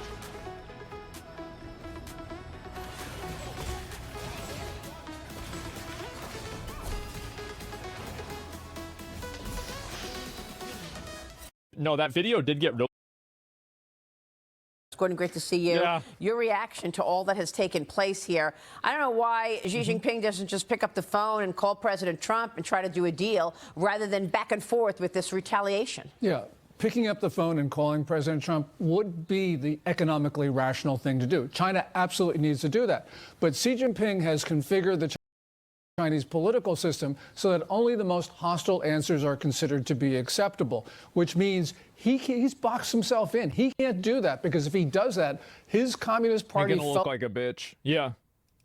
fellow leaders, they're going to criticize him. So right now, China's in a position where it can't do what it absolutely needs to do. And I think they're trying to pressure U.S. markets. When they saw the Politburo and Xi Jinping and his leadership team, when they saw the markets were down 2,000 points, 2 days in a row, trillions of market value lost, they tried to pile on. In fact, there was an issue yesterday in the bond market where rates were spiking. And I was questioning what's going on in the bond market today. Was it a trade gone wrong, or is China selling treasuries? And I spoke with the Treasury Secretary about it. I asked Scott Bessent just that. Watch this. There's one of these deleveraging convulsions that's going on right now in the markets, and I think it's in the fixed income market. There's some very large leverage players who are experiencing losses. They're having to deleverage. I believe that there is nothing systemic about this. I think that it is an uncomfortable but normal deleveraging that's going on in the bond market, and I expect that as we see the leverage come down, the risk managers tapping people on the shoulders, telling them to bring their books down, which is what happens every couple of years as leverage builds up, then the market This will calm delusional down. YouTuber is receiving massive backlash after filming himself and his crew disturbing an isolated tribe and painting them as cannibals. So apparently this is something that we're still doing. I mean, using other people for views is pretty routine on the internet at this point, but this is the second channel that I've covered in less than a year that's tried to do this with an isolated tribe. And honestly, I thought people would learn from the first guy who, is still facing 5 years in prison for what he did, but this is Dara, who's an Irish Irish YouTuber that decided the best way to chase his dream of becoming Ireland's biggest YouTuber is to go looking for cannibals. I'm not joking. Fascinating use of free will. But the internet has been roasting him ever since, but not because he got eaten, which honestly wouldn't have been a surprising end to the story because of how irresponsible and stupid this whole thing was. And that's mainly what the internet has really honed in on when it comes to this guy. Lads, there we see them. There they are, there they are, there they are, there they are. Oh my god, oh my god. All right, you ready, you ready? Across this river is an island with hundreds of ancient tribes. One of them eats humans. Is that a bow and arrow? I think they're pointing bow and arrows at us. He's not looking friendly. I'm about to make contact and live with one of the last remaining cannibal tribes on Earth. Oh my god, I hope they don't kill us. How do we say I come in peace? Seriously.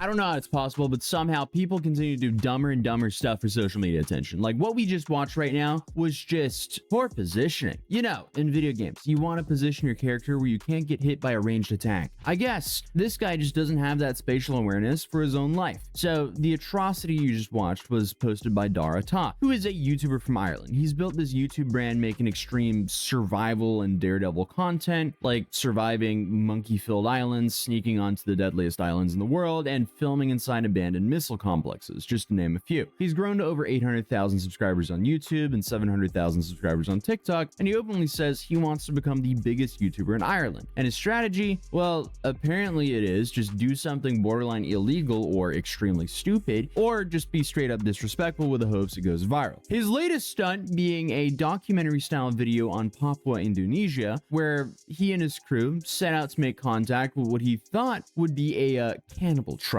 And the video opens like something straight out of some fake Vice documentary. This is the Bauzi tribe, an incredibly isolated and ancient tribe deep in the jungle of Papua, rumored to have one of the last living cannibals. So I've got like an offering for them. This is the way to basically bargain our way and try and make them accept us. With the tribe being so isolated from the world, we had no idea if they would accept us or kill us. Got salt. Put it in your hand. Put it in my hand? Open it and then just put it in your hands. This is tobacco. And with every move, we were risking our lives. Oh God, he doesn't like it. He doesn't like it. All right, guys, let's move back, maybe. So in classic clickbait fashion, he's already framed them as cannibals before even saying hello. Honestly, I wouldn't want him to go up and say hello anyway, because overall, this entire concept is just genuinely a really stupid thing to do. So Dara and his group, including a local guide named Demi, pulled up by boat. The tribesmen, they're standing on a riverbank with bows and spears. His crew immediately freaks out, understandably so. As you know, you heard in the clip, they started saying over and over again of how terrifying this whole thing was, which, you know, you could have just left. But obviously, that's not an option if you're trying to farm some good old social media content here. So I guess trying to ease the tension here, Dara waves a packet of salt and tobacco like he's some sort of medieval merchant. One tribesman tastes it, spits it out, and the crew panics. That right there should have been the end of the video. End it there, Dara. Why not? Just title almost got killed by a cannibal and move on. But no, he keeps pushing it further, narrating every moment with lines like, we're either going to be accepted or we could be killed. Why are we doing this for content, guys? Hello, come on. Or stuff like, one mistake and we could be eaten anytime. Like the drama obviously is off the charts here. Last week, 11 people are killed and then now tourists cannot go there. No one knows. They killed him. This is a life and death. Expect to be killed. Do you want to do it? Maybe you should do it. It's okay, it's okay. You try again. You might be wondering why I would even want to make content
contact with the Bauzi tribe. It is because the cannibal within this tribe has never officially confessed to eating human meat, and we're here to get them to admit to their dark past. So I guess for some reason he wants to go get this cannibal to confess, and his genius method of doing that is by offering salt and a cheeky smoke. Because I guess influencers now want to go have some darts with some alleged cannibals for content. Okay. So he films himself offering tobacco, carrying a pig carcass through the jungle, eating worms, even introducing Oreos and Kinder Eggs like he's running an influencer exchange program with the most polite cannibals you've ever find. I am sweating so crazy right now. Demi's saying that they're like taking us in and that they want to do something with us. And hopefully that's not a spit roast. We didn't know what the tribe wanted from us, but all we knew is that in order to survive and to find out which of them has been eating people, we would have to do everything they asked of us. To survive for today or tomorrow in these coming days, we must make sure we follow them. If they ask us to build a house, just do. They don't like you, they will kill you. It's really easily. Okay. So our survival depends on us literally just doing everything they do and what they say. Yes. Yeah, if you don't build a house while filming content for your YouTube video, then I guess we'll kill you. What are these tribal members tapped into social media algorithms? Like, come on, like eventually he gets this big moment trying to get his tribe's elder to admit on camera that they've eaten human flesh, which, shocker, the elders does not do. He says that he's taken people's lives in tribal wars, but has never eaten them. Dara then decides to press harder, but the tribe just shuts it down. Still, he edits the whole thing like some massive mystery, complete with some hidden camera confessions and dramatic ending. Just remember, this is a very taboo topic, and the tribe are very unwilling to admit to it.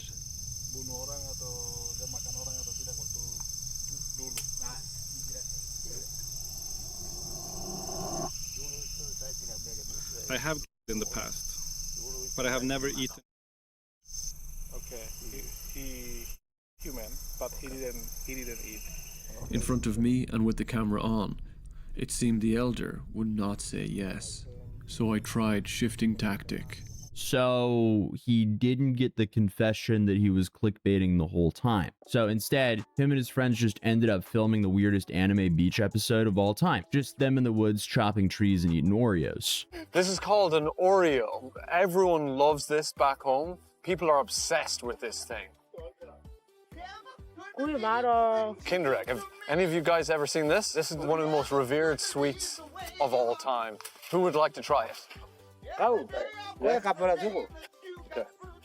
All right, I'll come right to you. Yeah, she's definitely a bit more afraid to eat this. She seems way more suspicious right now.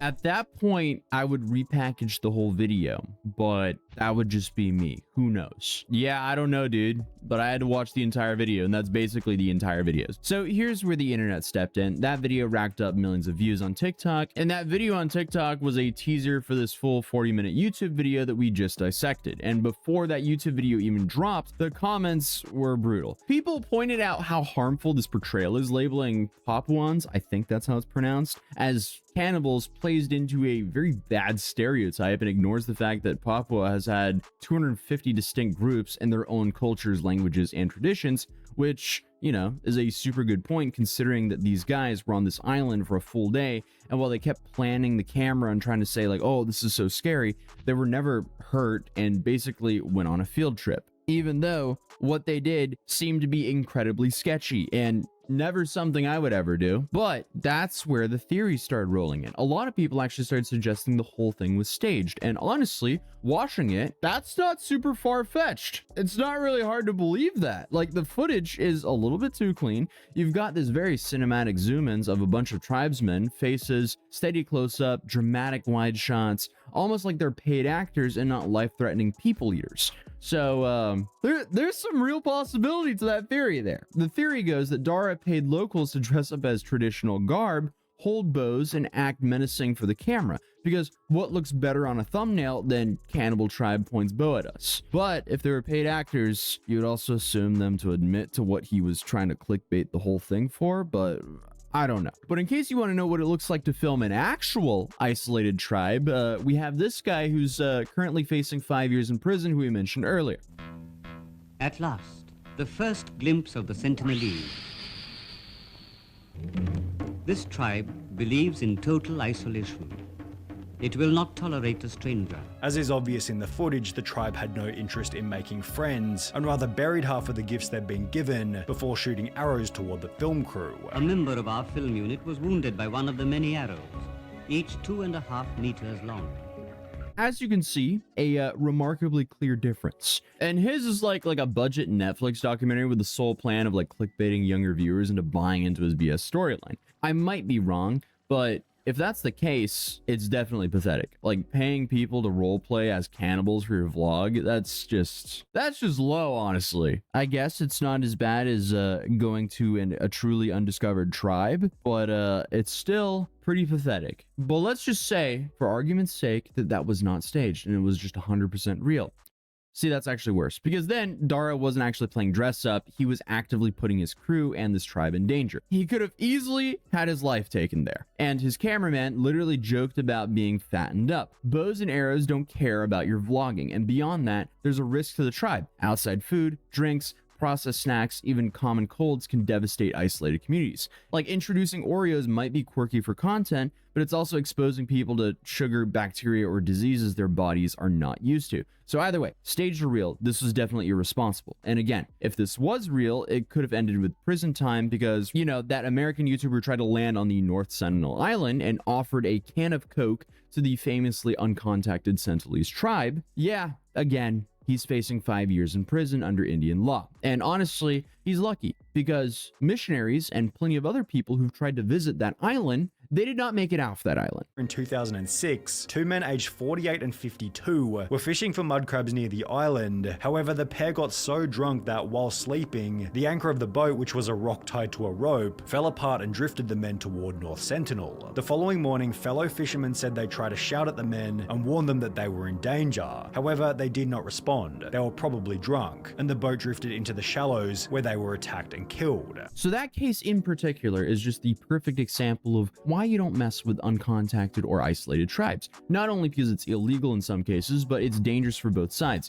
Diseases, violence, exploitation, pick your poison. But if it's staged, Dara is basically encouraging a new genre of fake YouTube content, like hire some locals, call them cannibals, and get millions of views, which, guess what, other idiots will probably copy. Or next time, someone might miss the memo and walk right into a real tribe and cause actual harm. If it's real, then he got insanely lucky. Lucky he's still alive, lucky his crew is still alive, and lucky the tribe didn't get sick from whatever he brought to them. Either way, it's just stupid and reckless, and the only thing Dara really discovered is that people online have zero patience for influencers who treat indigenous people like props for their vlogs. And if there's any similar YouTubers watching this, please, let's just retire the disturbing remote tribes for content genre, as exposing them to some disease or having them end your life with an arrow is not worth your next clickbait thumbnail. But hey, feel free to subscribe if you're new, drop a like on this video, and I'll see you guys in the next one. Peace.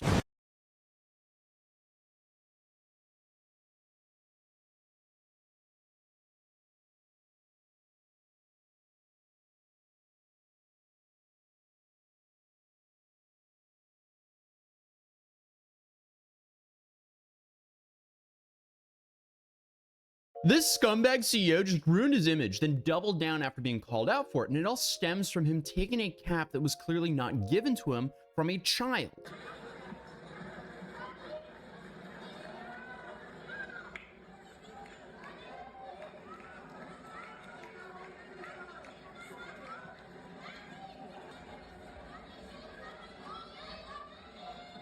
So this is Piotr Sesrek. Definitely butchered that pronunciation there, but he's the CEO of a concrete company called Dogbrook. And it seems like he was very proud of himself after he took this cap. And obviously, the internet was not a big fan of his behavior, so they found his company and started leaving reviews on the company based on the behavior the CEO just displayed for the whole world to see. But here we have some of these reviews here, and it's safe to say they do not look that great. He's not a popular guy here at all, that's for sure. POS bullies kids, wakes sleeping giant, a person who has the mindset to take from a kid will have no problem taking from you to benefit himself. Definitely not the type of person I would want in charge of any projects that are supposed to be built on a solid foundation. Here's another life lesson. Don't bully kids. You might have felt powerful because you were bigger than him, but he is now bigger than you and you woke the sleeping giant. Reap what you sow, you POS. Thief CEO, thief company. Shame on you. CEO steals from children. Do not give this company your business under any circumstances. Reprehensible behavior by the CEO who steals a prized sign hat from a child at a tennis match. Imagine if he so easily steals a hat with absolute no conscience,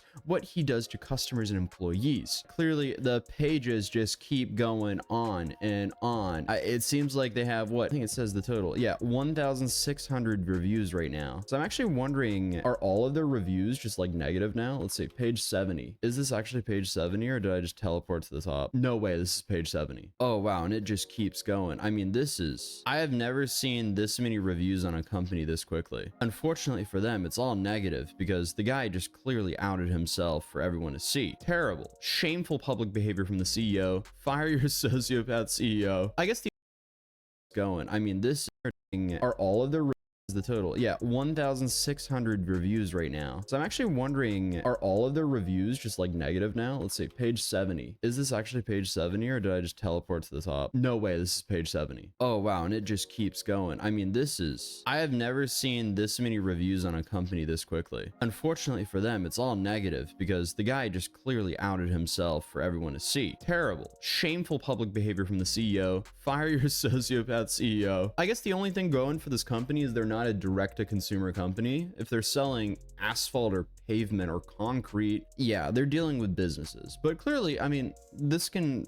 definitely affect their business. But the CEO actually responded to this. So he said the recent incident at the tennis match has caused a disappropriate online uproar. It's all about the famous hat, of course. Yes, I took it. Yes, I did take it quickly, but I've always said life is first come, first serve. I understand that some people might not like it, but please, let's not make a global scandal out of the hat. It's just a hat. If you were faster, you would have had it. Regarding online hate, I remind you that insulting a public figure is subject to legal liability. All offensive comments, slander, insinuations will be analyzed for the possibility of taking a matter to court. In the end, chin up, hats off, less venom, more sportsmanship. I don't know if it's really sportsmanlike to steal a hat from a kid that was being given to a kid by the kid's idol. That's not really something I would want to stand for, but I guess he doesn't care. I'm kind of surprised at this comment. Also him going like, hey, I see all these reviews on Trustpilot. I might go through them and sue you. Okay, as if you're going to sue 1,000 people for leaving negative reviews on your Trustpilot. No, own up to your own actions and maybe those reviews will go away. They probably won't. But the thing about this is we all saw a moment of time of him just being a scumbag to a child. And now, with this response, essentially just doubled down and proved to the world that he is in fact just a scumbag and this just wasn't a single incident. This would have been his time to apologize, but instead he posted that and allegedly his wife posted this. You poor people shouldn't really have access to the internet. You can't use this tool correctly. Unfortunately, Polish mental poverty together with straw and shoes give the result that we all see. If we take into account the circumstances of the pseudo-scarred, this kid simply got a pro bono life lesson. Let him be happy. Greetings. I hope that's not really the wife's response, but according to the internet it is. So I'm going to take that with a pinch of salt for now because I hope there's some good in humanity left, maybe. But obviously, when the internet didn't take that response how they wanted, I don't know how they would ever think that response would go over well. Suddenly, a lawyer dropped this message. Given the growing publicity surrounding Kamil Marchak's hat incident during the match of the 2025 US Open, it should be clearly emphasized that Mr. Szczerek's actions were neither illegal nor reprehensible. On the contrary, they can be seen as a form of education and a form of learning for the young man. First of all, the hat wasn't worth enough to be considered a loss. It was an everyday item. That was ultimately passed on to the child. Therefore, the child wasn't deprived of something but received it. Secondly, the mere act of temporarily taking the hat and then giving it back can be interpreted as a lesson in respect for donated items. Mr. Szczerek made the child realize that even in a seemingly trivial item like a hat can be the subject of attention, responsibility, and care. Therefore, it wasn't about taking something, but rather about emphasizing the importance of cherishing what one receives. There's a lot of Jedi mind tricks going on with this one because I haven't seen someone dodge and weave this hard, but okay. In this sense, the incident takes the character of a symbolic education through experience. Instead of passively receiving an object, the child was involved in a situation that taught him a greater awareness and gratitude. Okay, therefore, framing the entire incident in negative terms is not only incorrect, but also unfair. Mr. Shezherek did not commit any wrongdoing, but rather set an example that even minor situations can be used as a learning lesson and opportunity to discuss how to care for the things that we are given. Dude, you stole the hat. What? The athlete was giving the child the hat and you intercepted it. It's like clear and cut, simple as day. No amount of like Jedi mind tricks or just poor scapegoating by an alleged legal representative is gonna get him out of this. At the end of the day, he should have just taken accountability. All right, well, at the end of the day, he shouldn't have done that, but you know, after he got caught for doing it, he should have taken some accountability here. Instead of doing the whole, you know what, actually, guys, I just taught him a lesson. You guys should all be thanking me because I am a rich, concrete CEO, and I just did this guy a massive favor because now he too can become a CEO because I took a hat before he could get it from his idol. Nah, bro, you're just a scumbag. Honestly, this is just like a masterclass in how to not deal with your mistakes as a CEO because there is zero accountability here, just deflection and threats. I mean, the dude is deflecting more than one of those, like, you know, the droids, like is it the droidica? Is that a droidica? Yeah, droidica. This guy, I've never seen more deflecting than this. I don't know why I'm throwing in so many Star Wars references in this video, but there's just no accountability here, just deflection and threats. But thankfully, the story does actually end on a happy note because the tennis player did end up finding the kid. So at least we have that. The kid, at the end of the day, got his hat and some more time with the tennis idol. And the CEO just exposed himself for being a scumbag. And when given a chance to make things right, he just doubled down on being a scumbag. So overall, massive skill issue here. I don't even know if it's possible for him to have handled this situation worse. But as you've probably noticed, I just quickly threw together this video because I want to talk about it today. But I'll see you guys tomorrow with a normally edited video. And also, I just decided to double upload today because we have a normally edited video that I posted like a couple hours ago. But other than that, I'll see you guys in the next video. Drop a like on this video if you enjoyed it. Subscribe if you're new, and I'll see you tomorrow. Peace.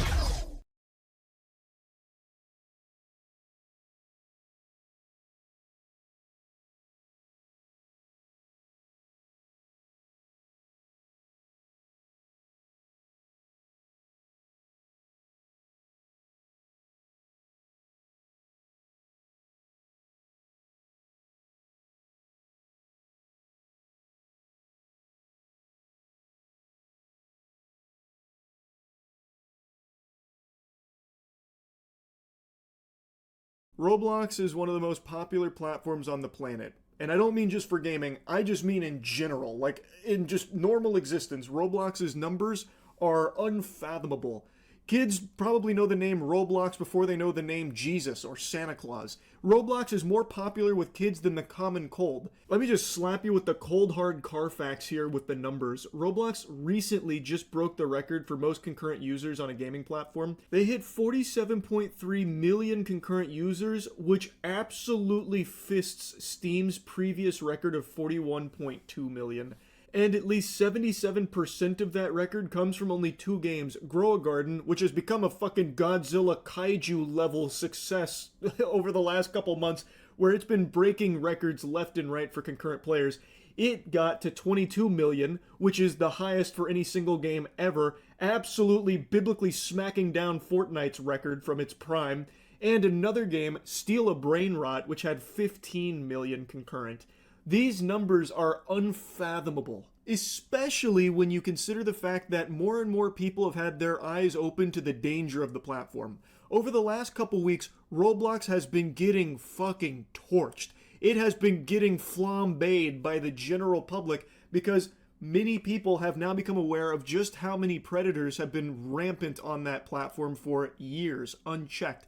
And really, the straw that broke the camel's back was when they banned Schlep. And they made a strong stance against vigilantes who were getting predators arrested from their platform because Roblox was not doing enough on their own. Roblox pulled some galaxy brain chess maneuver and just showed the world its entire asshole, and it was rotten. Roblox has made like a really aggressive, strong, scorched earth stance against the people that are stopping predators on their platform, as opposed to channeling that energy to going after the predators themselves. They seem more upset that people are talking about and doing something on their own about these dangerous, evil individuals on their platform.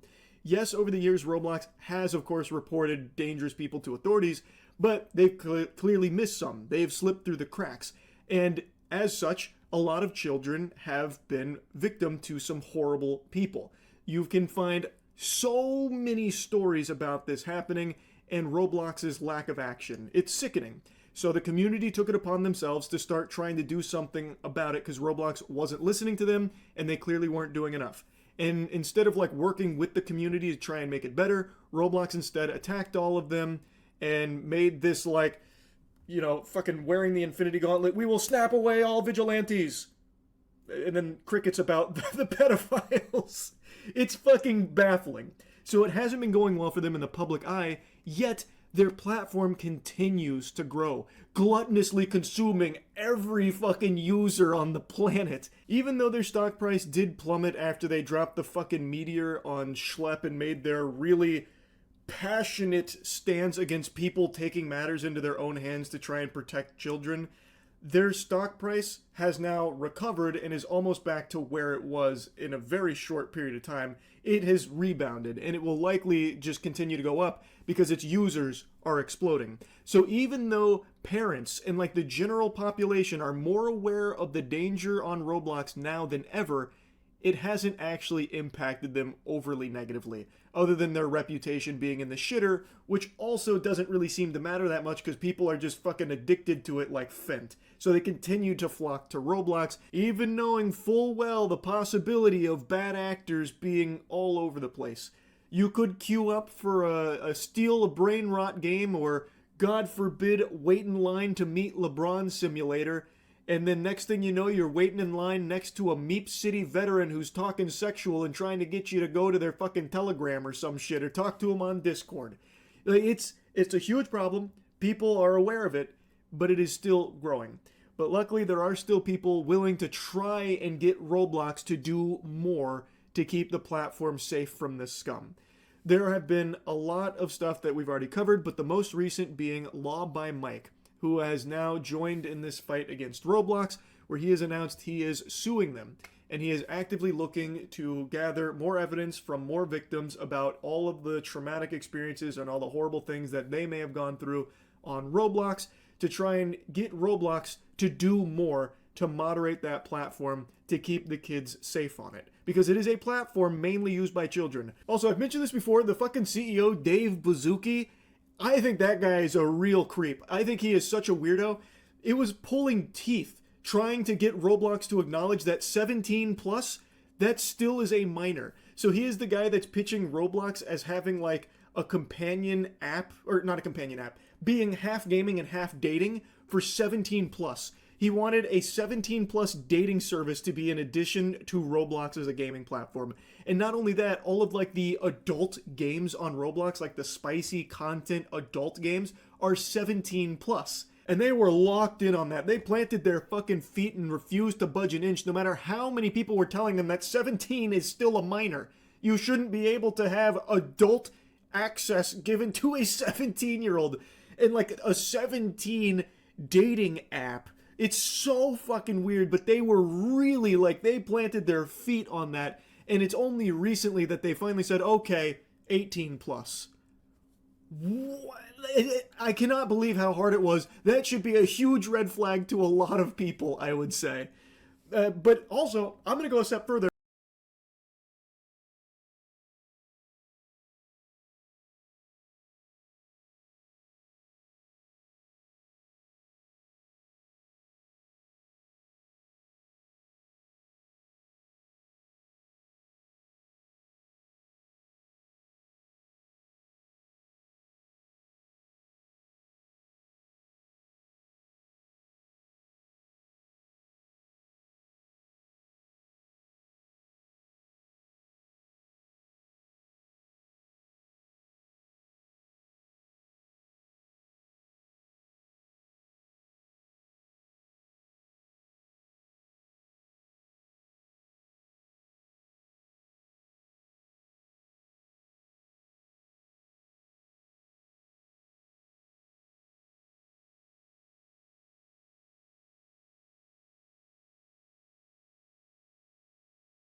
Roblox is mainly a platform for children. I just don't even think it should offer 18 plus services in any capacity, like 18 plus games or a fucking 18 plus dating accessory to it. It's weird. And I know I've already mentioned that, but I really find that so fucking alarming that they would not move on 17 plus.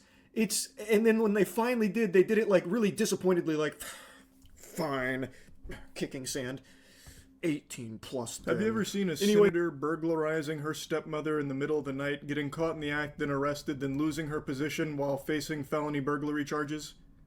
Well, you're about to. On April 22, 2024, Becker County Police Department in Minnesota received a 911 call reporting an active break-in. Little did they know, they would soon find out the suspect is an elected senator for the state of Minnesota. When I read the title from Midwest Safety, I immediately pictured Senator Armstrong from Metal Gear Rising. Half expected to click into this video and get the monologue. Nanomachine's son. Played college ball, you know. Could've gone pro if I didn't burglarize my stepmother. But it turns out that's not the case. Becker County 911. Somebody just broke into my house. Oh, They just ran down into my basement. Did you get a look at him at all? No, it was completely dark. I tripped over him. He was on the floor next to my bed. He ran downstairs into my basement. Okay. Spoiler alert, the burglar is a senator named Nicole Mitchell. Well, now former Senator Nicole Mitchell. And she, I think, holds the title of the most incompetent burglar in human history. This is some shit out of Home Alone. This is the not-so-wet bandit here. I don't know what the thought process was. So apparently she was, like, hiding under or near her stepmother's bed, and her stepmother tripped over her, which is how she was alerted to her presence. And then she just, like, fucking pitter-patters her way to the basement to try and flee. So then the stepmother's like, what the fuck? What in tarnation? Calls the police, and she's like more confused than anything. Like, yeah, there's a burglar here. I tripped over him. He was like under my bed. I don't know if it was like a panty raid or what, but like they were under my bed, so I tripped over him. Would really love if you came and arrested them. They ran into my basement, I think. I have a little steak knife in my hand right now. Steak knife? Okay. All right. I don't know where they could have. I don't see any. She's clearly very frightened, like anyone would be in this situation. She's grabbed a steak knife to protect herself if things go south. I imagine she'd bust out some fucking Leon S. Kennedy level moves if, you know, the situation called for it. But luckily the police got there in a pretty timely fashion, it seems, because when they arrive, the burglar is still there. Police department, make yourself known. 37 Becker got a little motion underneath the stairs in the house. Sounds like he's trying to get outside of the back to the north of the house.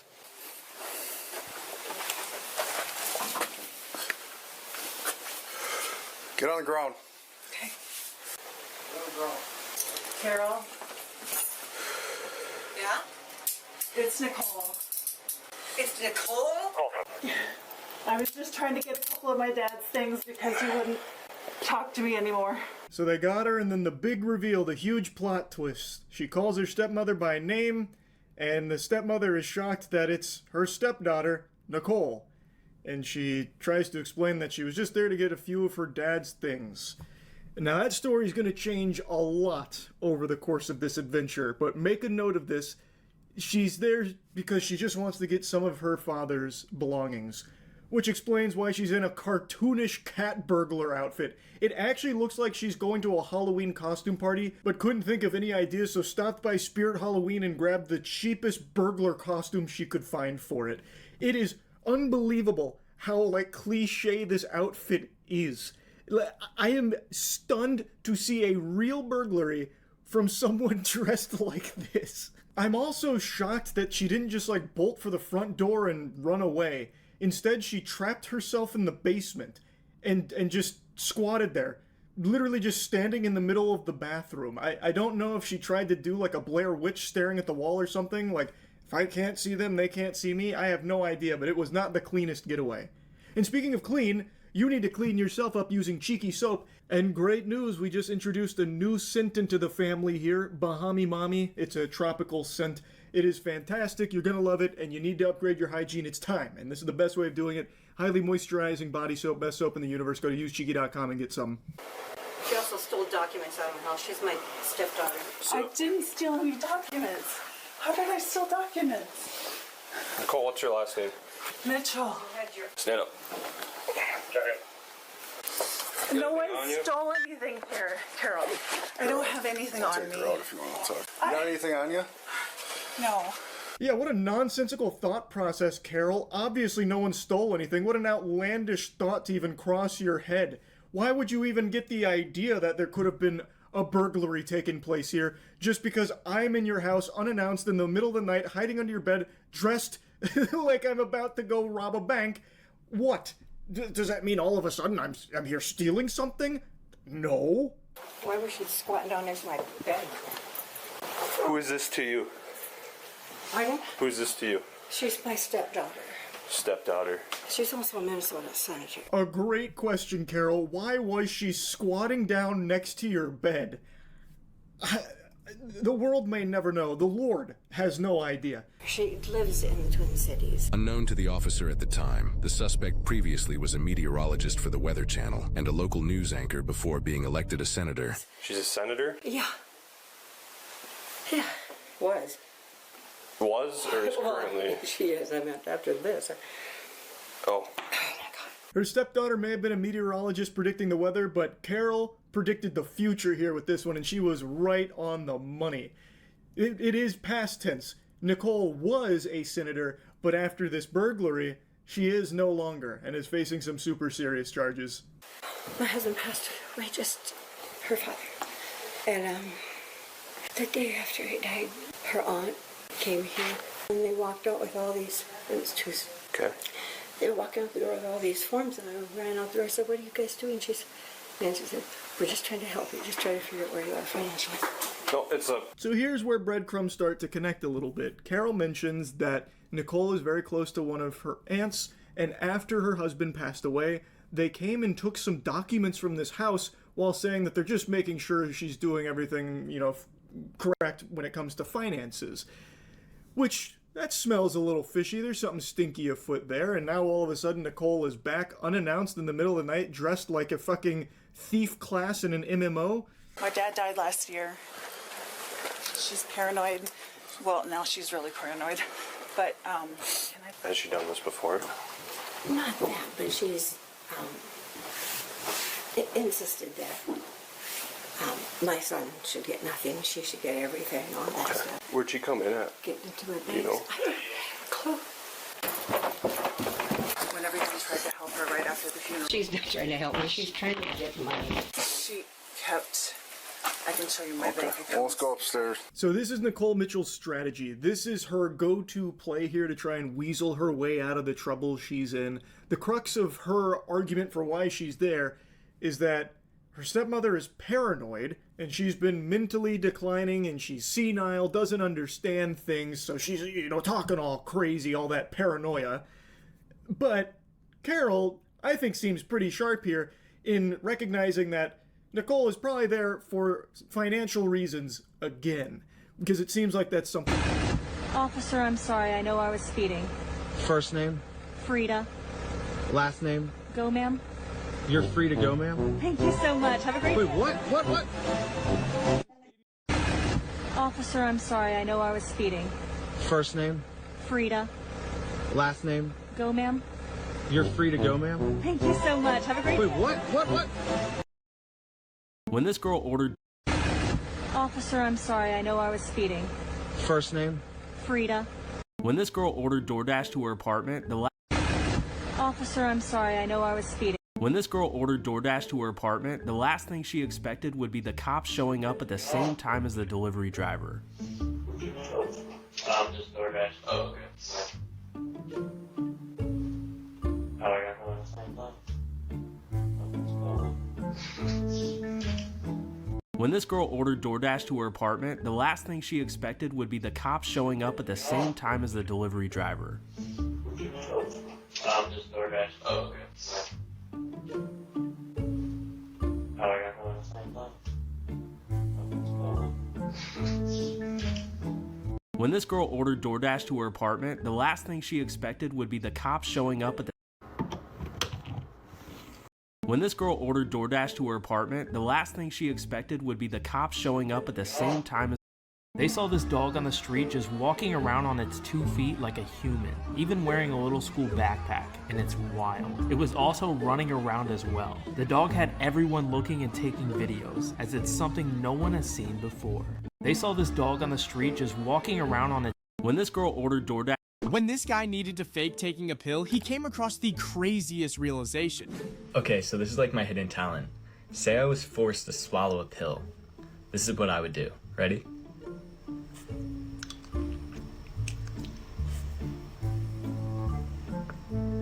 When they walk away, I just bring it up, or if they make me swallow water, no big deal.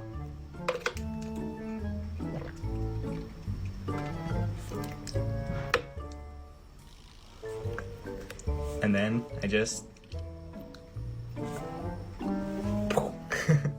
Don't click the sound. When this guy needed to fake taking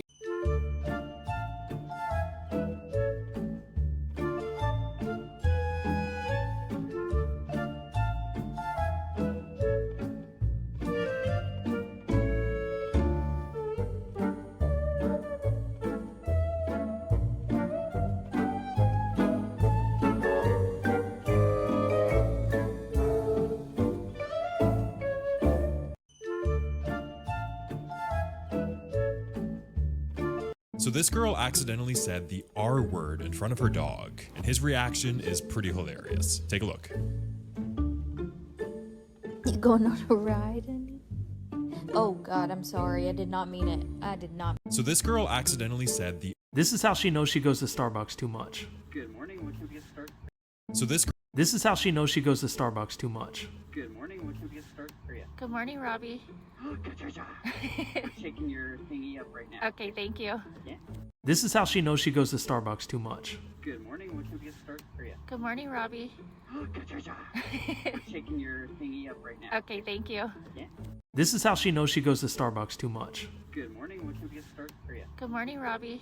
We're shaking your thingy up right now. Okay, thank you. Yeah.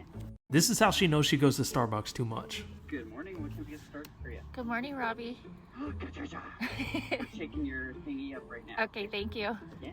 This is how she knows she goes to Starbucks too much. Good morning, what can we get started for you? Good morning, Robbie. We're shaking your thingy up right now. Okay, thank you. Yeah. This is how she knows she goes to Starbucks too much. Good morning, what can we get started for you? Good morning, Robbie. When this delivery driver came to the door, the owner of the home thought it was her best friend, so she said this to her. What the do you want? And then her daughter told her after the delivery driver looked so confused. Is that not Cindy? No, it's Chinese delivery. I'm so sorry. I thought you were my friend. I'm so sorry. When this delivery driver came to the door, the owner of the home thought it was her best friend, so she said this to her. What the do you want? And then her daughter told her after the delivery driver looked so confused. Is that not Cindy? No, it's Chinese delivery. I'm so sorry. I thought you were my friend. I'm so sorry. When this delivery driver came to the door, the owner of the home thought it was her best friend, so she said this to her. What the do you want? And then her daughter told her after the delivery driver looked so confused. Is that not Cindy? No, it's Chinese delivery. I'm so sorry. I thought you were my friend. I'm so sorry. When this delivery driver came to the door, the owner of the home thought it was her best friend, so she said this to her. What the do you want? And then her daughter told her after the delivery driver The pride on this dad's face when he realizes his daughter just hit him with a solid dad joke. Did you guys hear about the actress who got stabbed? No, what happened? Reese. With a spoon? No, with a knife. It's like she just leveled up to his joke status. The pride on this dad's face when he realizes his daughter just hit him with a solid dad joke. Did you guys hear about the actress who got stabbed? No, what happened? Reese. With a spoon? No, with a knife.